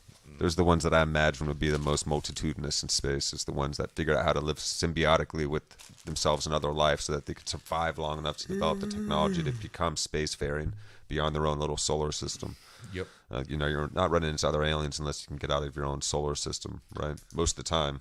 It seems rare that they would ever happen twice in the same solar system, but it could happen too. It's probably a big universe. It's probably rare that anything could happen within like 100 light years. So Same time, two planets at the multi-generational. same time that get to know one another seems very unlikely, but yeah, spread out over time maybe. Anyways, aliens. we'll be right back. And we're back. All right. What's up, everybody? I saw that Doc commented, "What a time to be alive." That it is, my friend. That it That is. it is. That it is, brother. We were just talking about that here before we came back on. It's an exciting time to be alive, that's for sure. I wouldn't trade it for any other time. I wouldn't either, man. It's like a pinnacle time for a species, isn't it? It's like that time where you have to learn how to be symbiotic enough with your fellows and your environment to be able to I mean, that and air conditioning's pretty cool. become interplanetary and then have a greater chance of long-term survival as a species and continuing down this road of existing, which for some reason we're so wont to do. We want to do it. I guess it's better than not. It is. Better to exist we- than not. We do Brief that enjoy it may being. be. Something about it. Now that we know it, we don't want to lose it. But even though we know that we're going to, we want to survive what is good and what is true for those that come after us, because we like the idea of them at least getting to feel a little bit more of that potential paradise that we have access to, that living close to God, as the word paradise suggests. But what is it that the word God points to?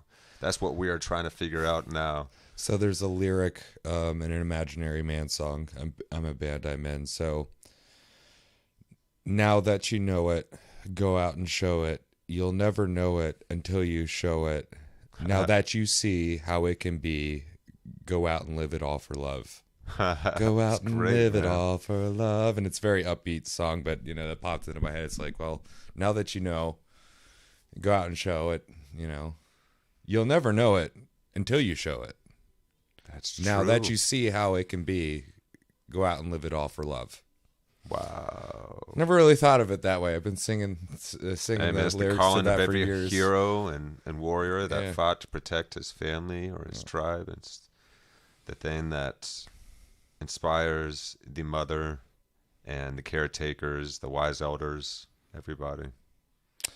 Actually, I might have misquoted that, but the misquoting works. But I think it's your love will know it. No, I know. I'm gonna stick with the. I've been singing it that way. Well, I like that I'm it sorry, brings Keith. us back to I've- meaningful relations. The Yeah, idea yeah. of having meaningful relations and philosophic friendship. and as broad as you can get them to. It's broad relationships, as in like how wide can you cast your net, and of friendship, and so like The Epicureans, is that how you pronounce that? Epicureans. Epicureans, thank you. This would be the first extent of like, we don't, care about your sex. We don't care about any of this, that, or the other. We're bringing everybody together in this because friendship is what gathers meaning. Yeah. And the more friends we have, the more meaning we're going to have. Yes. So this is a really pinnacle. And the more pleasurable experience of life. Yeah. As a result. Yeah. Not just pleasurable, but joyful. Joyful. What is good. Yeah, as Vervaeke taught us, that the definition of joy isn't just like happy, it's a celebration of what is good. It's what is good. And the what feeling is good and true. And the feeling you get is your brain and body responding to what is good. Yeah, it's like there's glowing moments in movies that touch you, like the end of Shawshank Redemption, one of the greatest moments. That's joy. Mm-hmm. Celebration of what is good, what is true. All right. So let's jump back into it here, guys. Back to John Vervaeke's Awakening from the Meaning Crisis, episode 14, Epicureans, Cynics, and Stoics. So, Epicurus' disciples would practice internalizing Epicurus. They would write his sentences on their household walls, on their household utensils. They would practice.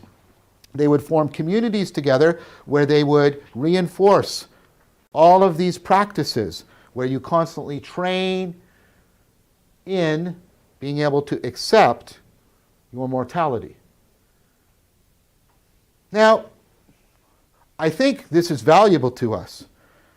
And I think one of the things that any wisdom tradition should do is give us a way of responding to our mortality.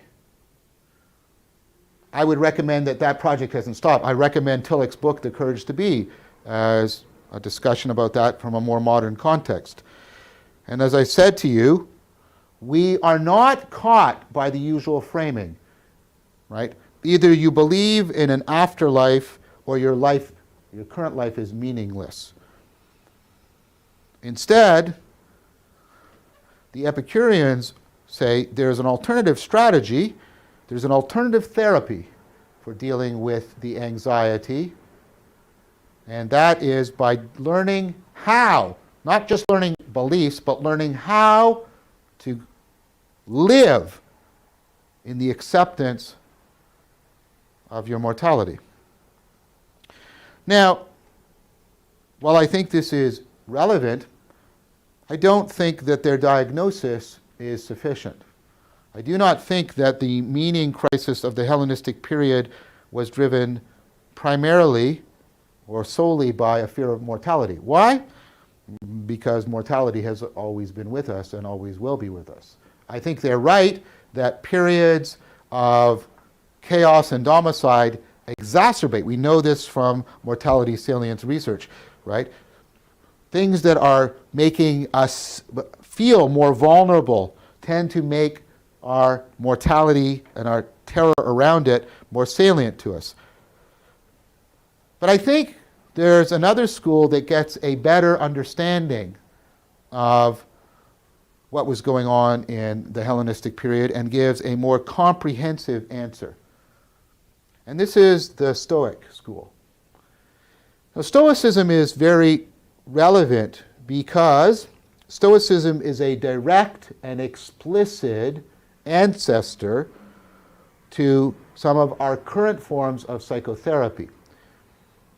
The current forms of psychotherapy that are the most evidence-based for being effective, the cognitive therapies like cognitive therapy, cognitive behavioral therapy, rational emotive therapy, etc., directly come out of Stoicism. You read Aaron Beck's book, for example, on cognitive therapy, he repeatedly states this and cites Epictetus, Marcus Aurelius, and others. So the way we are trying to deal with issues of anxiety, and if you've probably noticed, we have an anxiety depression crisis in our culture, is we're very much putting into practice things that originated with the Stoics. Not as much from the Epicureans. So that means the Stoics have a different diagnosis of the problem and a different prognosis for the answer. So what's their issue? They also believe we're suffering from a kind of anxiety, a kind of suffering of a loss of agency and the distress around that, because that's, of course, what's shared by all of these schools confronting the Hellenistic crisis, meaning crisis, the crisis of domicile. But they have a different interpretation of it. Now, we have to do a bit of history. There's quite a bit more history that comes directly out of Socrates and flows into Stoicism. I want to go over this a little bit carefully with you. So, we have Socrates, and we know one of his greatest disciples is Plato, but he has another one, Antisthenes. Plato wrote dialogues because he was trying to get us to emulate and eventually internalize Socratic and Lyncus, that question and answer process that Socrates made famous. When Antisthenes was asked what he had learned from Socrates, he didn't argue, he just simply stated, he didn't make an argument, he just simply stated that he learned how to converse with himself. Now, that sounds like, well, I talk to myself all day long. Okay, so that's exactly the thing. This doesn't mean, right, your internal, just talking to yourself. It doesn't ruin. And the problem with that is that talking to yourself is often what goes seriously awry in anxiety and depression. This is what psychologists and psychotherapists mean by rumination, when that talking to yourself gets caught up in those parasitic processing spirals and it just spins out of control. Antisthenes means something else. He means he learned to do with himself what Socrates was able to do with him. He really learned how to internalize Socrates. So although the Epicureans, right, pattern themselves on Socrates, they come out of Socrates, right? The Stoicism is really something close to being a religion that's trying to internalize Socrates. So that Socrates is basically, and I don't mean this disrespectfully because the Stoics certainly wouldn't, Socrates is turned into a systematic set of psychotechnologies that you internalize into your metacognition.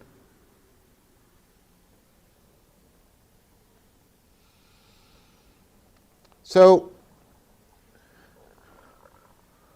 what became crucial for Plato, as we saw, was argumentation.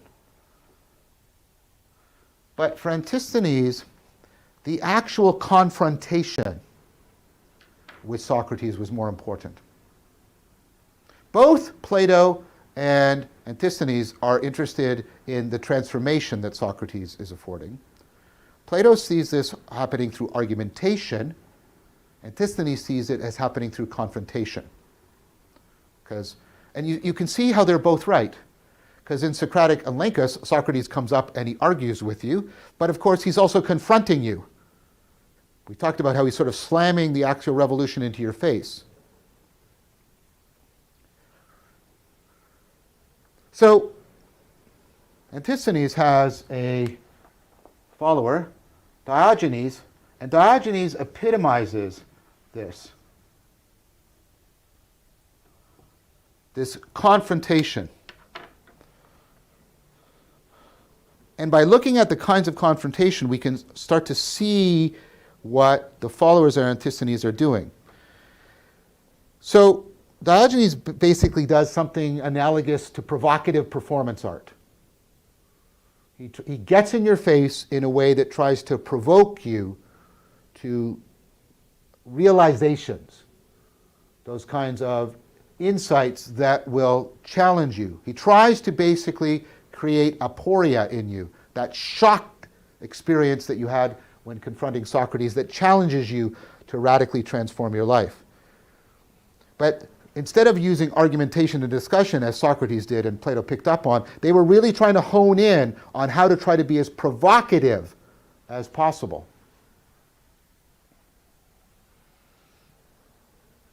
Right? So famously, you know about one of these. It became a card in the tarot, and it became an album cover for Led Zeppelin. You have the man, right, with the lamp, wandering about, the hermit with the lamp. Well, this is Diogenes. He walked into the marketplace carrying around a lamp and looking and looking and looking and looking. And everybody said, well, what are you looking for? And then he just kept looking and looking. What are you looking for? What is it? What is it? And then he said, I'm looking for one honest man. And then everybody got pissed off at him because they are so intrigued by all this looking and questing, and then when it comes something that, right, and they're pissed off because they know he's right, because they're in the marketplace, and everybody's lying and cheating and stealing, right? But they don't want to know that. They don't want to pay attention to that, right? Now, that sounds sort of, yeah, that's kind of cool and courageous. Yeah, but Diogenes does other things that you might not find so cool or courageous. Well, they're courageous at least, but they're not. You don't find them cool. Diogenes also famously came into the center of the marketplace and masturbated in public. And we're all going like, ew, ew, right? How are these two things possibly related? Well, here's how they're related. Right? The group of people that start to take shape in this tradition are called the Cynics. It's not our modern meaning of the word, so I'm going to use a capital C because this just means, being suspicious that everybody has an ulterior motive or a secret agenda. That's not what is meant here. This means actually living like a dog, because Diogenes also famously lived outside of Athens in a barrel. So let me tell you one more story, and then we'll try to connect all of them.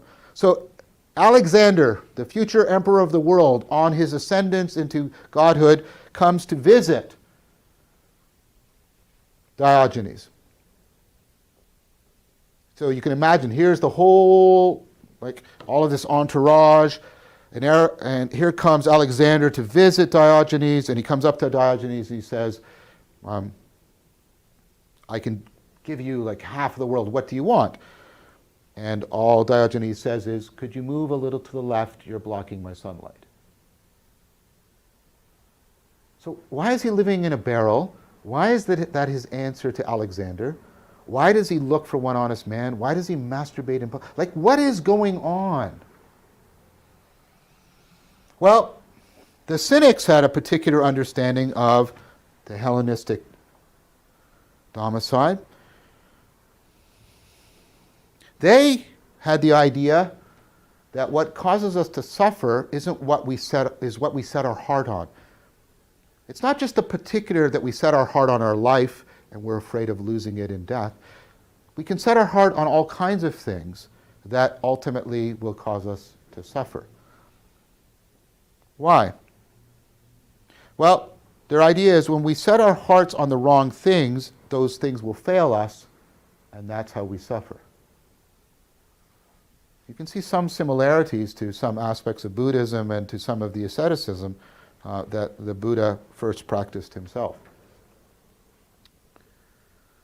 So the Cynics came to the conclusion that what the Hellenistic period was showing is that many of the things that we take for granted, and think about what that word means, we take them as being part of the structure of reality, are actually not fundamentally real. They don't have staying power.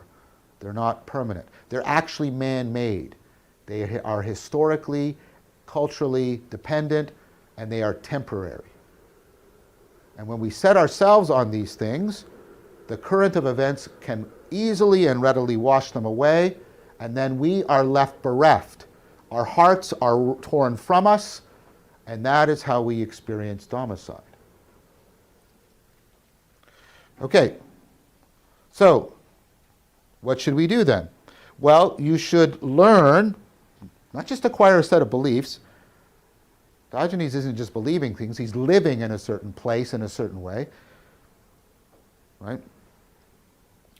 You should learn how to set your heart on the kinds of things that are not man-made, are not contingent, that will not be swept away by events. What are those kinds of things? Well, one are the laws of the natural world.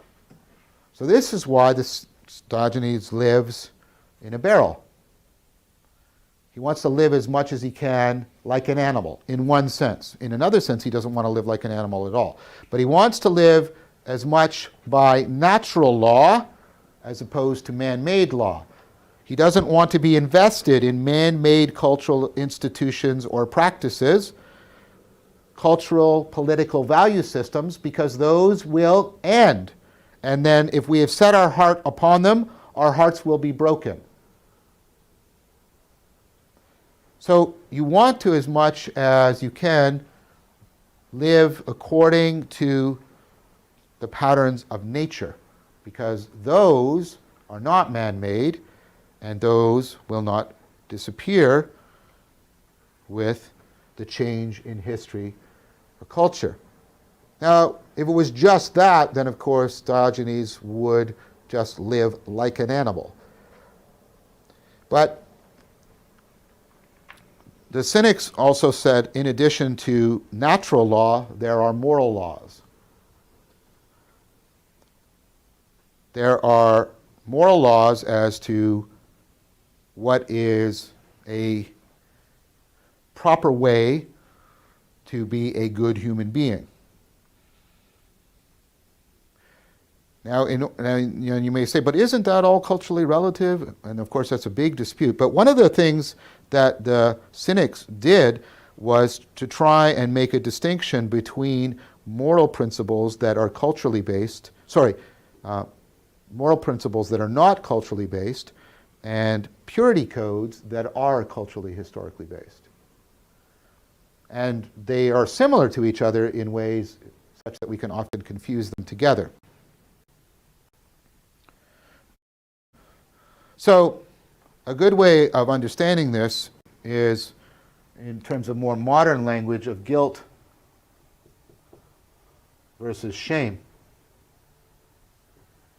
Now, again, we use these terms interchangeably, and we shouldn't, because having a distinction between them is useful. Guilt is your distress at having realized you've broken a moral principle. Shame is your distress at having violated a purity code. Let me give you an example. As I was delivering this video, there was some sort of malfunction in my clothing, and my clothing suddenly fell down, I would be deeply embarrassed. I would experience shame. Why? Because I violated a code, a cultural code, which is I'm supposed to be fully clothed in a public discourse, and I am, right? But if that happened, have I done anything immoral? Most of you would say, no, you didn't do anything immoral, you didn't do anything wrong. So I don't feel guilt, I feel shame. Right? Sometimes they can be against each other, right? You may be made to feel ashamed even though you're doing something that you believe, let's say in a justified way, is morally right. Many people who supported blacks during the civil rights movement were subjected to terrific amounts of shaming, even though they didn't experience any guilt in what they were doing. See, purity codes are designed to keep the categorical boundaries that make a culture in a particular historical period run the way it's running. They are highly tied up with the invested power structures who are usually highly invested in keeping things running the way they're running. So we have lots of important boundaries that are protected by purity codes.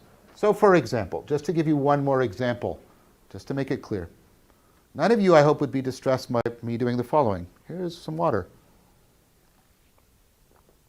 Is that okay? Imagine if I do the following. I collect lots of saliva in my mouth. lots of it, just tons and tons of saliva. And then I spit it into the glass until there's gobs and gobs of saliva in my glass.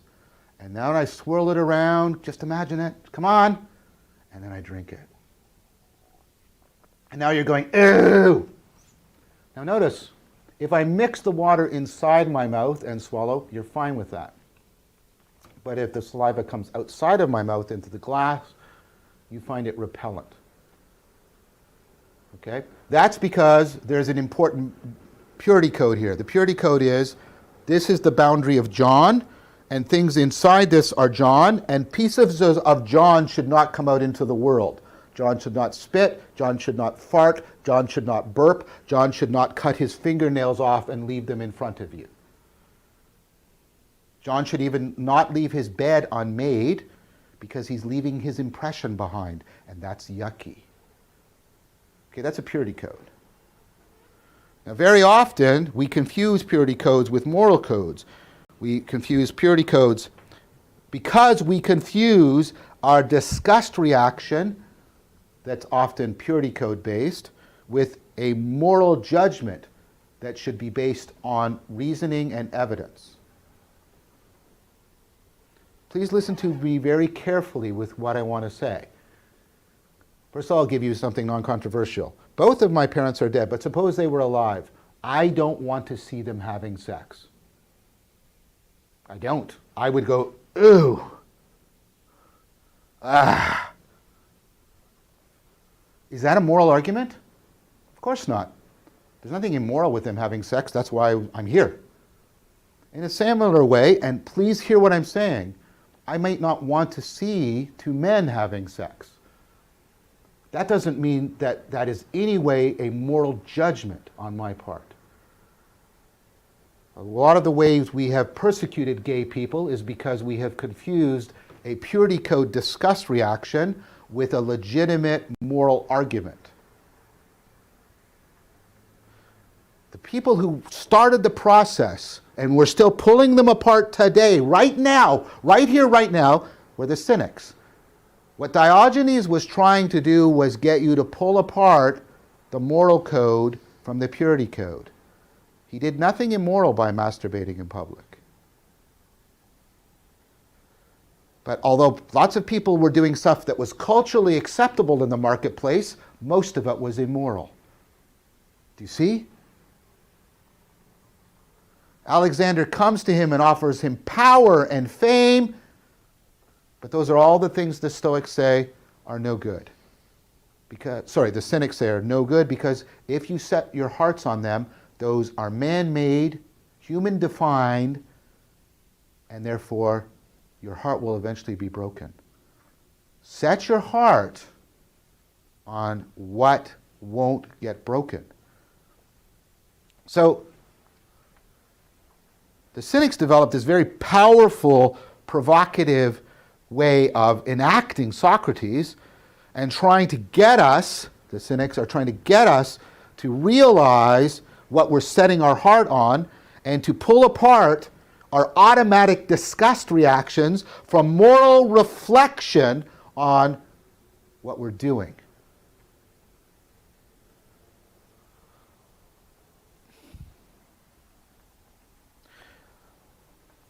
Now, Diogenes has a disciple, Crates, and then Crates has a disciple, Zeno. This is not the Zeno of Zeno's paradoxes. This is a different Zeno. Now, whereas the Cynics tended to be sort of hostile to Plato because of his emphasis on argumentation, Zeno was deeply influenced by the Cynics, but he also really liked Plato. He saw that there was value in the argumentation. And he realized that there's deep connections between your ability to rationally reflect and your ability to use your reason. So what he wanted to do was integrate the rational argumentation and reasoning of Plato with the provocative aspects of the Cynics. So he crafted a way of life that put the two together, and then he would walk up and down a stoa. This is a covered colonnade in Athens, teaching this new integration That's where we get the name Stoic from.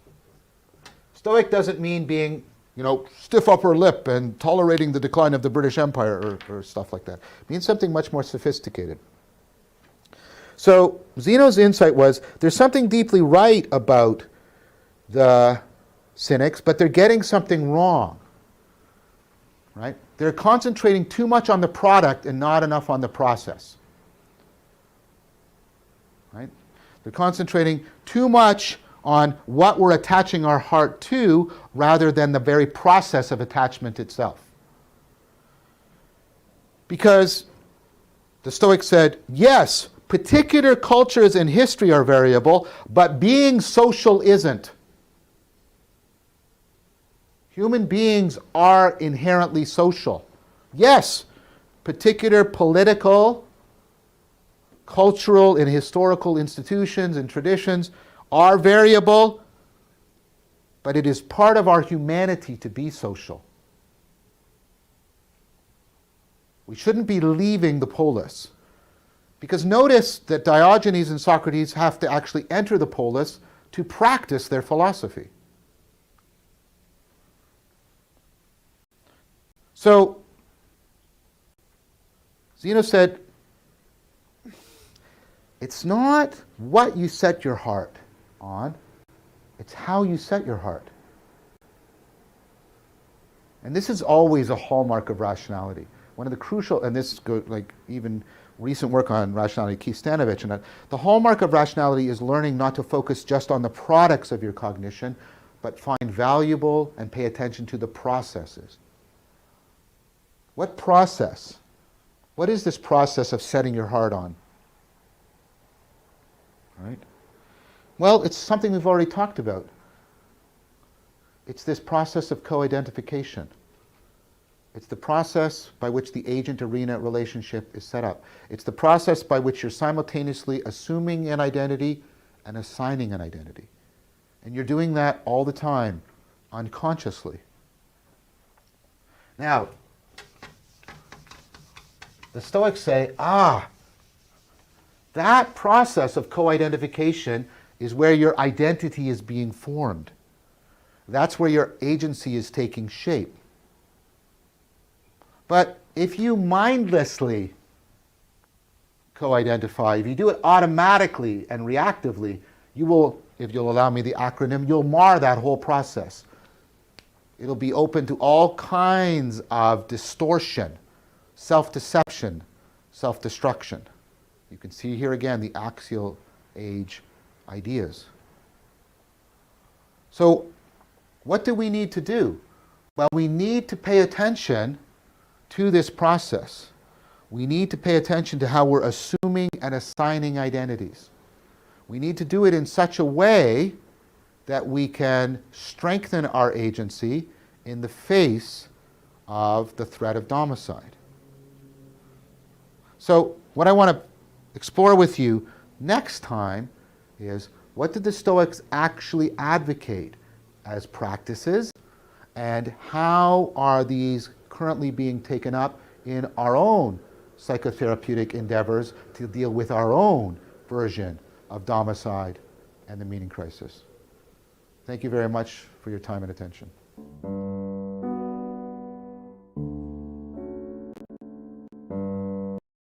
Meow, meow, meow, meow, meow, meow, meow, meow. Meow. Meow, meow, Meow. meow, meow, Meow. meow, meow, Meow. meow. Meow. That's what my cat Scooby sounded like when he was was an old good. grumpy man. And next week we get into Marcus Aurelius and Jesus. Oh boy. boy. Yeah. I'm excited for that. So yeah, guys, Okay. welcome back. That was awesome. So there was Socrates and then Plato. But next to Plato was, what's his name? Ultimately we get down to Zeno. Antisthenes, because I didn't write it down. Antisthenes? Antisthenes, yes, thank you. I'm not too familiar with He's all a these guy who old Greek talked to guys. himself, apparently. This is interesting to understand, like the formation of human cognition, like the progress of how it has organized itself, how we've gotten to where we are. This is really interesting. You see how the Stoics grow out of the Cynics, and Yeah. So yeah. So go ahead. Sorry. so you've got it written down better than I do. How do you say that guy's name?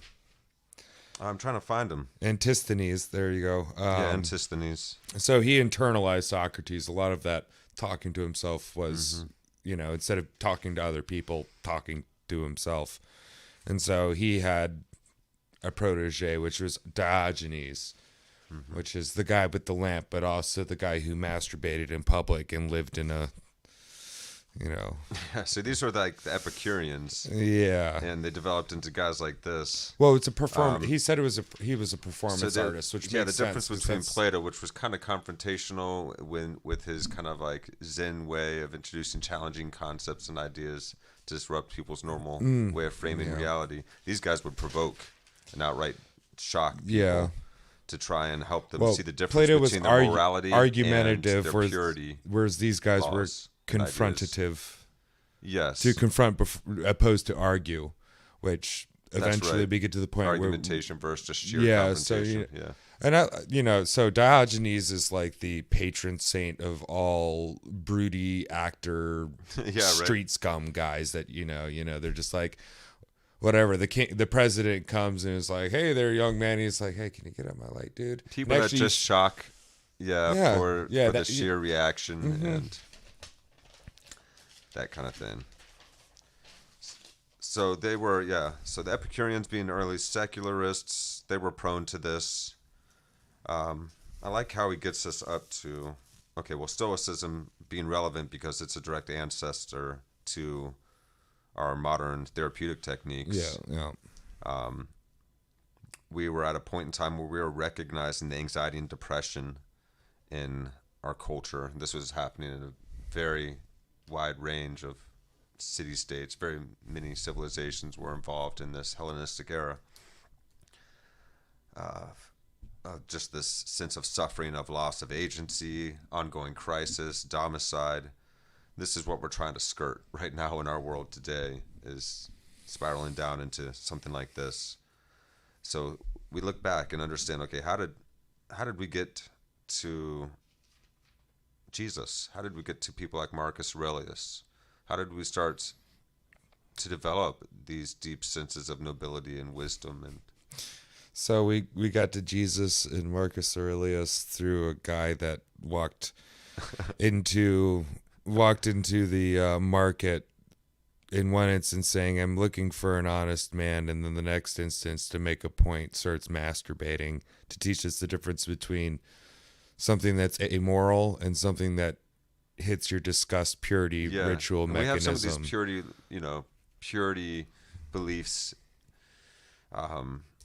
to protect. Well, it's a good point to be made, and I think I can see the point. Protect innocence, for instance. It's almost it feels for me across as a morally wrong issue because it's. But in the market, there were no in this sense, it was a bunch of liars and cheaters and stealers, and people.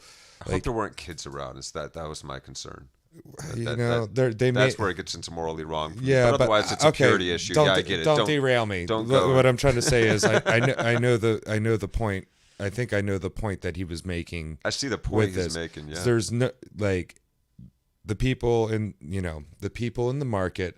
They dress in their dress and they say certain things and they shake the hands and everything's cool, but they're all stabbing each other in the back or trying to get one up on each other. They're all greedy and yeah. And so there's no morality there. They're willing to lie to one another. What he did, just going out there and it's like that crazy man in the street just beating his meat. That's not a moral thing. That's just gross. Right. It's like, ugh. That's you keep that ugh.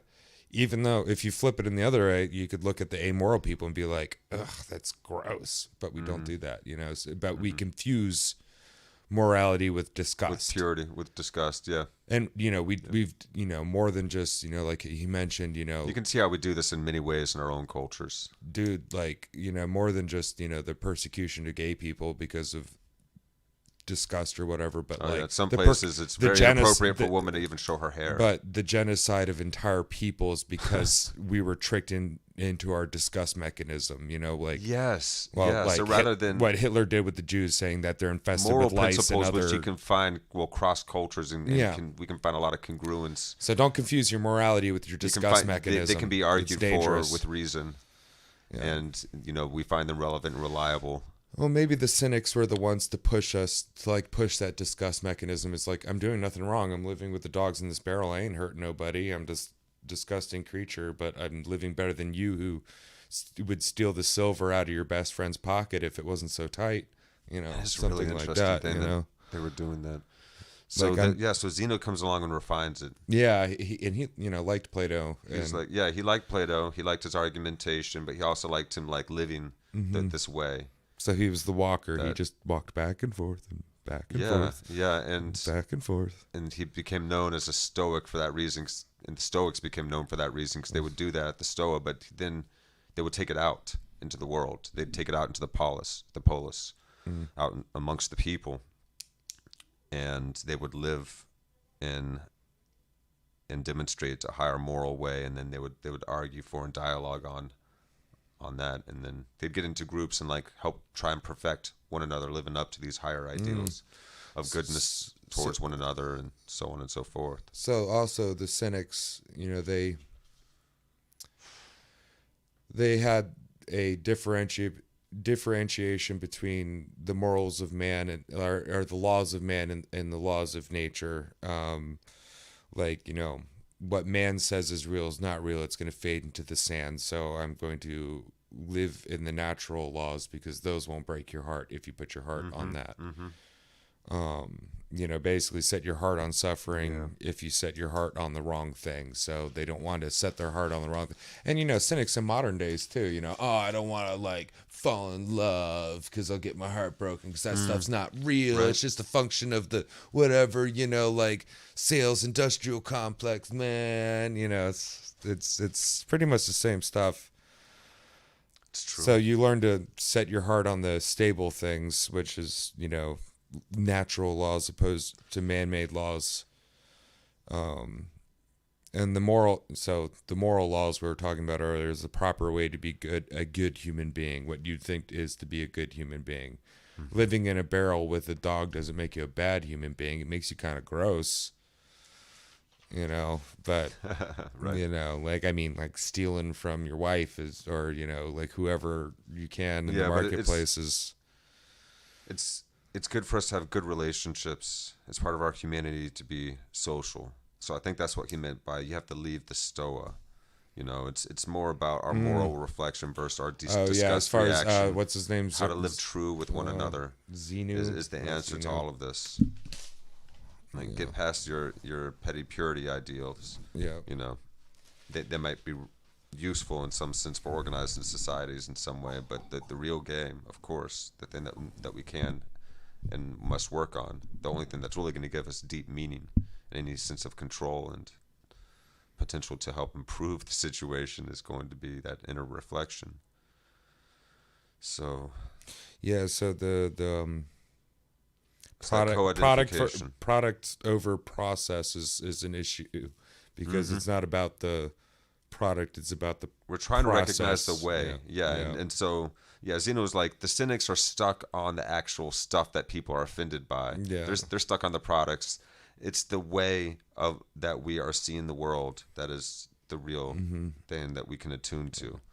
This is rationality is recognizing the processes, not just the parts and pieces, but how is the process working. So it's not what you set your heart on, but how you set your heart on. Yes, recognizing that we are vulnerable to self-deception and that we need to be able to meaningfully engage in self-realization together to be able to make sense of reality, to find meaning, to be able to keep things in a general level of kind of stability with one another. And that's going to require some moral laws that are arguable for, that can be cross-cultural and cross-time. And so I think that's what the Stoics were really getting at. Set your heart on the process of co-identification, but with mindfulness, lest you fuck it up. That's the note I wrote for myself. But Because Yes. Yes. you want to have mindfulness when identifying and co-identifying. Mm-hmm. Well, because if you don't, then what keeps you from identifying is a duck. Yes, we need to be able to continue on in that process of reciprocal opening to the world Yeah. and to one another, and so we can help each other engage in that process. That's how fellowship is so helpful for helping us to self-realize and self-transcend. It takes the inner reflection. It also takes the outward contemplation and the fellowship of that contemplation. It needs to be worked out together. We need many minds working on all of this to be able to get beyond our own heads and our own egos and really find what's congruent and works best for one and all. So we're continually narrowing in, calibrating into what that is as humans together today, right now. That's why feel like we're going through a period of crisis, because we are feeling destabilization, and our mutual comprehension and acceptance of ideals to live by. We're having to kind of reconvene and recapitulate some of the old things that were really working, like love one another. That's a good one. Be willing to turn the other cheek. Yeah, that Love way your you can enemy as follow your it up with the neighbor. right hook. Sorry. Yeah, The whole goal is to realize the kingdom of heaven together that is here and now and always available, that is always present. So the last note I have here is pay attention to how we assign and assume identities, and that's something he said. Mm-hmm, And the words like that. assign and assume, because we do assign identities to ourselves and others, and we Yes. do assume identities depending on where we're at. So it's our Yes. agent arena In a relationship in real time, but with multiple agents in multiple arenas, or the same. Yeah. And Jiddu Krishnamurti spoke on that. Like, what would life be like without an ounce of comparison? If we weren't labeling one another, and if because we create characters of one another in our minds, and so we end up. And that generalization Vervaeke has taught us, it's useful for our ability to navigate through reality.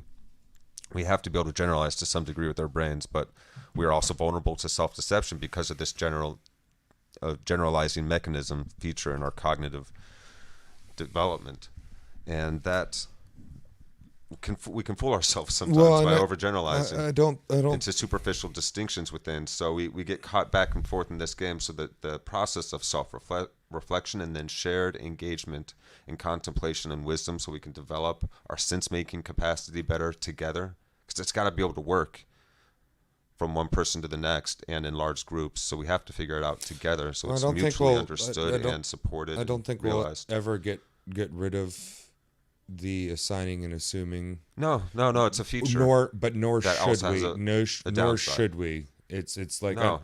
but we just got to recognize that we have that we do it. Yeah, and that we can be vulnerable to self-deception because of that. We got to be careful when we're dealing with people. Because it's useful for objects to say, "Oh, that's a chair. I can sit on that." But with people, every single person is different. Every single individual is different. So you can't know a person just by a superficial characteristic like their skin color or eye color. Before we get too far off into that, though, it's like, so last week's episode, the thing that leads to parasitic processing, if it goes down the wrong route, it's something that's with us, that we've developed over the years of being creatures like us. Yeah. But if it, the act of knowing what it does, and then I forget what the term was, but there's a term for being able to properly self-correct those things, even though it doesn't want to. It's the same thing with assigning. Your brain automatically wants to assign, but then if you can mindfully attenuate your assumptions and your assignments, then you can have probably a much better grasp of what things actually are. Yes. Yeah. Particularly, you can come into a more congruent state of flow with that. Sure, because you could be like, "Oh, fuzzy," get a better handle and not on realize that it's like, "Oh, you're thinking fuzzy little rabbit that's the friendly more instead of accurately badger." we can measure reality and interact with it, the better. That's really what we're going for. Well, and particularly when we're going to invest as much as our hearts into something. Yeah. Quite literally the thing that pumps the blood through us. And it's funny how we use that word, setting your heart on this. It's quite literally leading by the chest, even, almost feels that way when you're really swept up into something you're passionate about. And then you do feel that crushing feeling within you when it doesn't work out. And you got to be willing to have your heart broken. It should happen at least once a day, frankly. It sucks, but, it allows you to know you have one, and then when it breaks and you can understand why, you have a deeper understanding of what makes you tick. Like what breaks your heart. Pay attention to that a little bit, analyze it, and then you kind of figure out a little bit more of what kind of human you are. And fall in love with the world, because it'll never fail you. Yeah, right. Fail you, even if aspects of it will seem disappointing or be disappointing sometimes. No, to witness or to see. I've never had the river break my heart. But the trees are always beautiful. The sky is always infinite. Now the sky has broken my heart a few times. Every single night, every day. I was expecting to get snow to get school canceled, and then had my expectations up, and nothing looked like it. Nah, that dirty sky lied to me. Broke my freaking heart. Mother Nature, why? Why? It looked like you were going to snow and you didn't, and I had to go to school. So I like how Socrates, his way, that's the process that we're looking for, is ways that represent that those systematic sets of psychotechnologies that allow us to have reciprocal openings. So what ways such as meditation and contemplation and wisdom fellowship can we engage in now, with all that we've learned from the past, from all these various wisdom schools that spent many hundreds of years, some of them, or thousands of years, perfecting? What can we learn? What can we learn together as humans today, and come up with ways that everybody can take part in, and that everyone can really agree on? This is why I always oversimplify it to the point of recognizing it all stems from this. I don't know if it's an oversimplification, but it's just a recognition. That word love that we take for granted, that term, that idea. We just got to play. It's an orientation to life. It's not an emotion. If you want to invite people, you play. Gotta play. I like it. All creatures, most warm-blooded mammalian-type creatures have a play mechanism. And what is that? It's a way to, you do the stance, you want to play, you want to build this relationship, you want to figure things out, you want to figure each other out, figure your own self out. Best way, I guess the best way we can bring this to people is play. This is what we're doing. Yeah, we're and playing. What's the best way to play the world game today is to find all those that were kind of like the exemplars of the most fruitful and celebrated ways of playing together that we all can see are good and true for one and all, and cultivate those ways within ourselves. No, that's the game, and that's the great challenge that we get to take on. Because we can live these lives of anxiety, and you can feel yourself caving in, and we're not being led by our hearts. But as humans, we are in our optimal state, the most meaningful, highly pleasurable, in the sense of deeply meaningful state that we can be in when we are following our hearts. So how can we uplift one another in ways that help us further that ideal? Just keep talking. Keep talking. Just talk about it. Talk loudly with your friends about it so other people hear it and go, oh, wow, what's that? Speak up. The voice is the best thing we have, really. That's why I think the reason why the global squelching of the mere peons' voices is happening so much now is because it is the thing we have, and it's the only thing we all have.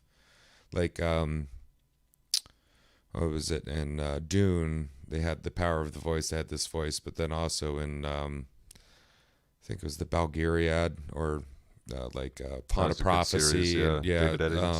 They had, the will and the word, and the voice was part of it as well. And if you have a strong enough will, you don't need the word. But, since I am a flawed human being that's bad with words, I'll stick with word. But if we embody being truthful and we express authentically, then even in that, we are demonstrating a way that is a little bit more congruent for us as a species to operate together. And so we've got to start doing that again together and figuring all of that out. And we get to explore. This is kind of exciting. We get to celebrate these beautiful stories parables, rituals, ways of understanding and being, and you don't have to give up your religion. In fact, we're just trying to get deeper into our relation with the ineffable, with that one thing that we're all a part of, this process of this cosmos unfolding through human earthling apertures such as ourselves, opening up into realization and reflection of our consciousness, and kind of shocked and a little bit dismayed by how we've been operating with each other for, recent history and throughout, Sometimes history. But shockingly recent. Yeah, but we also see all of this beauty that runs through our history and our ways of being and our traditions, and at least our intentionality, our leaning towards, our pushing towards better, higher ways of being together that are truly good for one and all. We've been trying at it, and we're not done. Why be so upset with ourselves, like as though we're separate from everything? You're a part of the game too. Yeah, we quit get whinging about nonsense. let's just get on with operating from a more loving orientation, because hey, you can be courageous, you can be strong in love, you can also be open, understanding, considerate, and we need a lot of deep You can be consideration. grumpy in love too. That's fine. To develop the wisdom that we're going to need to figure out how to steward spaceship Earth on into the future and create better present moments for those that come after us. Because that's the name of the game. Like, the heaven is available here and now. Yep. And we can propagate it. We can cultivate it. We can spread it like a benevolent virus around the world. That deep sense of presence that all of the ancient schools are teaching. That's great. And pointing to. But we should wrap Name of the game. We're wrapping up though, guys. I gotta go to bed. I gotta all. wake up early and have a He's conversation. yawning. I don't want to. And you guys got to get going to possibly, or maybe we're putting you to sleep at this point. And, listen anytime that you like and subscribe. Share the show with people that you think would enjoy as well. And definitely share John Vervaeke and, dive into this pool. There's a lot going on. We're changing this world from the inside out. Love you guys. I've been Chris. I've been DJ. And this has been Actuali Live. Talk to you